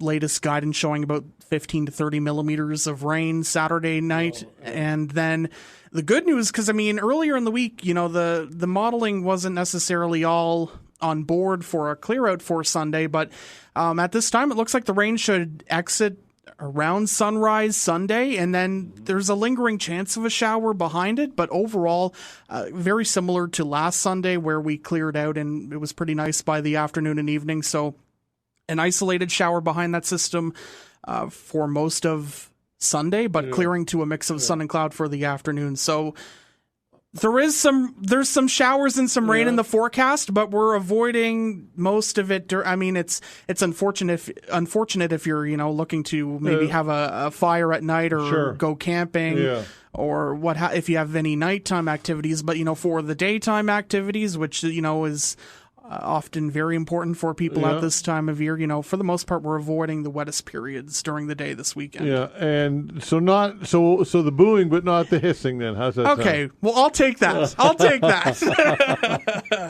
All right. So what about the how warm it's going to be? So obviously this week it was a bit above where we should be for this time of year. The average temperature is quickly climbing. We're now the average, temperature high for early June is 19-20 degrees, and temperatures will be coming down from where they were this week. Temperatures are forecast to be somewhere in the high teens to low 20s, just depending on your proximity to the coast and how far inland you are. So closer to where we should be for early June. Highs generally looking to be in the 20 degree range for Saturday. I'm forecasting a high of 20, and then because we do see a bit of sunshine coming out on Sunday, forecasting a high of 21, but obviously depending on where exactly you are, especially closer to the coast, that's where temperatures will cool off. Ocean temperatures are slowly but surely warming up, but it's a big influence at this time of year. It's holding, we're getting up into the mid-20s during the day, and it's still held in the mid-teens at the coast. So we're still dealing with quite a gradient between, say, Peggy's Cove or Terrence Bay and the airport at this time of year. Okay, so in the next week, what are we looking at? So overall, it does look like perhaps, what we've been experiencing is, the nice weather seems to return on Monday and then sticks around for the week, and then the rain moves back in for the weekend. Just in time for you to come in here. Just in time for me to come in here and, get booed. But it does look like, perhaps a bit more of an unsettled pattern for the week itself. Not a washout. I will be looking at some of the latest modeling when it comes in this afternoon, because they were somewhat split on if we'd see maybe a bit of rain moving in on Monday too. So right now I'm forecasting a low chance of showers Monday. Most guidance was keeping it dry, but some did have some wet weather moving in, so keeping an eye on that. And of course I'll update the forecast this afternoon on your drive home. But then it looks like around the middle of the week, perhaps some more opportunities for showers. So it does look like in general we are seeing a bit more of an unsettled pattern during the week. For next week, temperatures though generally holding near and above where we should be for this time of year. Okay, fair enough. What about May? What can you tell us about what May was like? What were the numbers like for temperature and precip and all that? Well, if I were to ask, most people, I'm sure they would say it was wetter and colder than normal. And we certainly did have quite a few dreary stretches of weather, and we had quite a cool period of weather in May. But where we had some days where it did get quite warm, it all somewhat balanced itself out. So temperatures were right around average temperatures when you include the high and the overnight low. We're right around where they should be for this time of year, near and in some cases slightly above, but it wasn't significant above or below, and that was just because we did have those fluctuations where, yes, we had a period of colder weather, but we did have some periods with above normal temperatures too, so it somewhat balanced itself out. Precipitation was a bit mixed, especially in the Halifax area. In the city itself, it was pretty much on par for where we should be in May. At the airport, it was a bit below where we should be. It was about 75% of normal.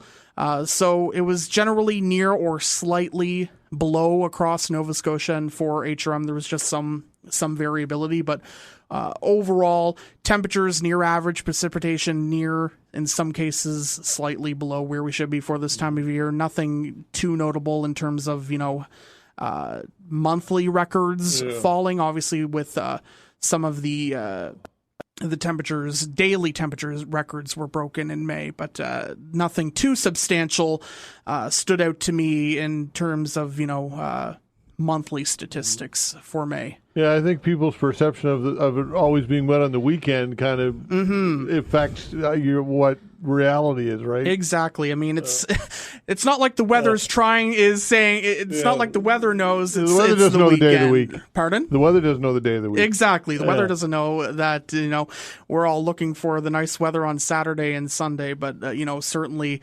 that does have an influence when we are dealing with, when most of us are not working and looking to spend time outdoors. And I've said this before, I mean, the weather is important year round, but when we go later in the spring and the summer, it's even more important because people are spending so much time outdoors, whether it be attending events or going to sports games or their children's sports games. They want to garden. They just want to do some yard work. I mean, so, the forecast really does become so much more important around this time of year. And I think we really notice that, especially, because most of us are working during the week and then finally we get a bit of free time on the weekend and yeah, for sure. The weather just doesn't want to cooperate. And remind me what the summer weather outlook was. Yeah, so in general, they're forecasting, from the various outlets, the Weather Network, Environment Canada, generally an above normal temperature for the summer. And, that does not mean there would not be any periods where it could be cooler. But, on average, the trend that we've been seeing is that our summer temperatures have been warmer than past summers. And it looks like, we will see that trend continuing this summer. The precipitation has been a bit more uncertain in terms of what various outlets are predicting. And I'm certainly not an expert in seasonal forecasting, but the general trend seems to be leaning towards an above average precipitation trend through the upcoming summer season. Some are predicting near or below. It will really just have to see how this pattern evolves, because obviously what we're dealing with out there right now can quickly change, and we could get into a very stationary pattern through the summer where we don't get a lot of rain. The tricky thing with summer precipitation is you could have a thunderstorm or two roll through, and that gives you half of a month's worth of rain in, say, 45 minutes, right? So summer precipitation averages are often very localized and very more challenging to predict than, say, the temperature. The temperature is certainly easier to forecast, but it does look like, perhaps we could be dealing with somewhat of an active pattern where we do see some more showery periods of weather than we would typically see in a summer. But we'll have to see how this overall forecast evolves. Absent right now is the Bermuda high. It's, it alternates between Bermuda and the Azores throughout the year. It goes towards the Azores in the late fall and winter, and if that can build back in, depending on where that sits for the upcoming summer, that really has a major influence on just how warm it can get, and how, if it's stationed close enough, it sends those wet weather systems 2 hour north and hour west. But if it's just a bit farther to the south and east, it can direct them right in. So just very closely monitoring how this pattern evolves over the coming weeks and months. And I know people are perhaps not happy to hear that it could be a wetter than usual summer, but that doesn't mean, we won't have any nice stretches of weather. That's right. And let's talk a little bit about wildfire smoke. Yeah, if you've looked up this week, you may have noticed it's been quite hazy at times, especially the other morning and evening. The sun was really glowing orange and red, and an unfortunate, it's very nice, but an unfortunate result of those wildfires that are burning, in northwestern Ontario and across parts of the prairies. But, this is not unusual for us to see. You have, so many fires burning that are large in size. They're, pumping out a lot of smoke into the atmosphere. And obviously, that smoke has to go somewhere, and as it gets pumped into the atmosphere, the upper level winds start to direct it away from those fires, and generally weather systems move from west to east in the northern hemisphere and across North America towards Europe. So it's really not uncommon for, when we see these wildfires break out that, these plumes of smoke rise into the atmosphere, and then the upper level winds start to push it eastward. And that's what we have experienced this week with, it's obviously not been significant enough to cause any issues with air quality. It's well in the upper levels of the atmosphere, but enough to cause, the sky to look a bit of a grayer color than, say, a blue sky at times this week, and altering, a more vibrant sunrise and sunset. But this gets traveled, this smoke can travel thousands of kilometers. It was reported over parts of Europe this week too. So it really just depends on, how much smoke is being put into the atmosphere from these fires and how quickly it kind of mixes out and dissipates. As I said, usually it's not close enough to the ground that we see air quality issues here. It can from time to time, but generally high enough in the atmosphere that it doesn't cause an air quality concern, but obviously creates the hazy conditions that we did see at times this week, and all the way over to Europe. It's hard to believe, but those upper level winds can really take over and move that smoke thousands of kilometers away. Okay, Allister, appreciate it very much, my friend. Thank you. Thanks for it, and we'll do it again next week. Sounds good. All right, Allister Aalders, our weather specialist, sports and season when we come back. All right, joining us for our weekly sports chat is Cecil Wright, our sports guru. Cecil Wright, hello. How are you? I'm well, man. What about those Edmonton Oilers? What a start, eh? Oh, my God. What a game that was, huh? Yeah, wow. To win it in overtime and to come back, I mean, that is in Draisaitl, yeah, wow. Unbelievable. I think, two very evenly matched teams here. I'm rooting so hard for Edmonton, so that we can get that whole Canada winning a cup thing off our back. But man, I have so much respect for Florida. They are hard to play against, and if this goes 7, I won't be surprised. Yeah, for sure. But look, I think home ice advantage. I don't always put a whole lot of stock in that, but in this instance, I think it really matters. What are your thoughts? Yeah, I don't know. I mean, Florida on the road took them into overtime.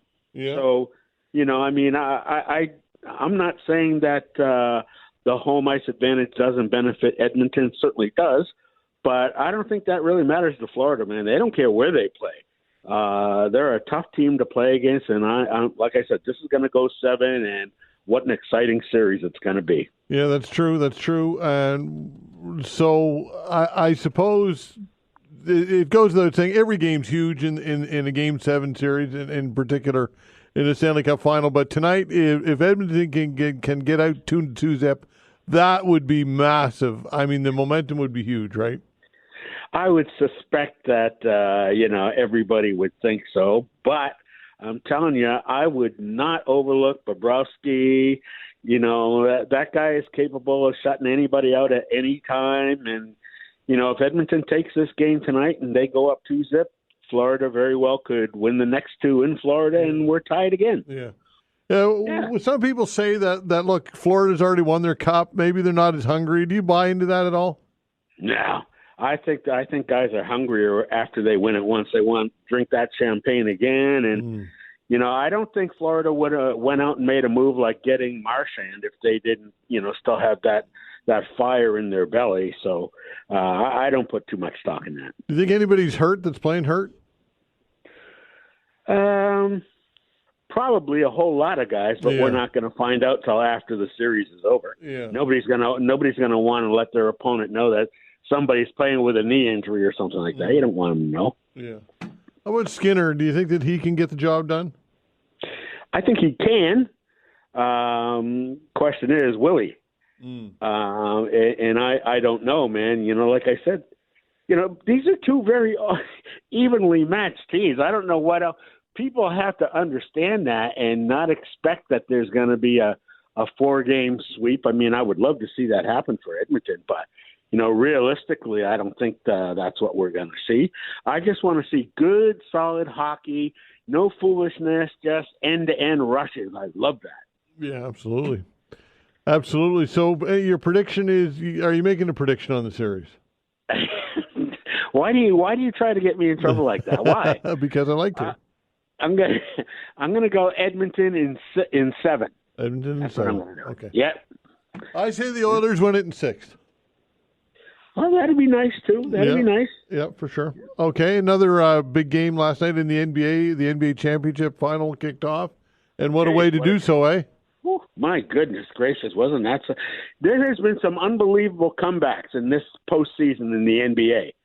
The Knicks came from behind like 3 times. They were 20 plus points behind against the Celtics, came back, and the Pacers did the same thing last night to OKC, who nobody thought, with OKC's defense, nobody thought anybody could ever dig themselves out of a hole like that. Got to give a lot of credit to Indiana. Yeah, so predictions on this one? Oh, I'm rooting for OKC only because I love Shai Gilgeous-Alexander and he's Canadian. But, there's another Canadian that's playing that's getting somewhat overlooked in this series, and that's for Indiana, and that's Andrew Nebhart is Canadian, and he's doing quite a job for the Pacers. So I'm going to go Pacers in 7. Okay, fair enough. All right, let's switch gears, talk a little baseball. The Blue Jays are playing good ball as of late. What are your thoughts on the Blue Jays? Whoop-de-doo. They're playing good right now. Yeah. Next week they could lose every game and everybody, they'd be the Toronto Maple Leafs all over again. Well, look, with the playoffs and the wild card and it kind of keeps teams like Toronto in the mix, which is what it's intended for, right? That's right. I agree with that, and I personally, for Canada, I would love to see the Blue Jays make the playoffs. I think that would be great. I just don't think it's going to happen. Yeah, well, the Red Sox are 9.5 games back, so I know they're out. Oh, you are so mean and ornery today. Well, just for that, I am going to order the Red Sox to sweep the Yankees this weekend, and then we'll see what you got to say. And this is the first time they've played this season, isn't it? The Yankees and Red Sox? I think it is. How ridiculous is that? Yeah, that's ridiculous. You got to wait till the early June before they play. Come on, they should be playing within the first 3 series of every season. Yeah, for sure. Any bright spot from the Red Sox? 30 and 34 so far. Any bright spots that you're seeing in the lineup? Well, they did finally call up Marcelo Meyer, their prize shortstop. They're playing him at third base right now. But he's proven to be a decent bat. I don't think he's overmatched in any of these situations. He'll be your shortstop in the future. I think the Red Sox are going to make a trade personally, and I think it's going to be Jarren Duran who they trade away. Okay, and the RBC Canadian Open goes this weekend. So far, no Canadians really not near the leaderboard. Nick Taylor, I think, is 4 under, something like that. But my, oh my, that course looks pretty easy when mine is 9 where the scores yesterday. So it's... Even you and I could go out there and do that, huh? Well, I don't know about that, but it's the course seems to be for the taking, that's for sure, right? Yeah. Well, let me tell you, I'm not much of a golfer, buddy. I have conversations with too many snakes chasing balls. Yeah, there you go. Anything else that you want to pass along, happen locally? Listen, senior baseball has started, and Halifax is on the road tonight. They're going up to Sydney for a series up there. So all you fans up in Sydney who are listening, get out there and support the Sydney Sooners, the best baseball in Nova Scotia. Okay, pal. Talk next week. Love you. Love you too, pal. Take care. Bye. Cecil Wright, our sports guru. Thanks for listening, everybody. We appreciate it very much. Thanks to Vanessa Van Ness as well on the other side of the glass of the control board, doing a fine job.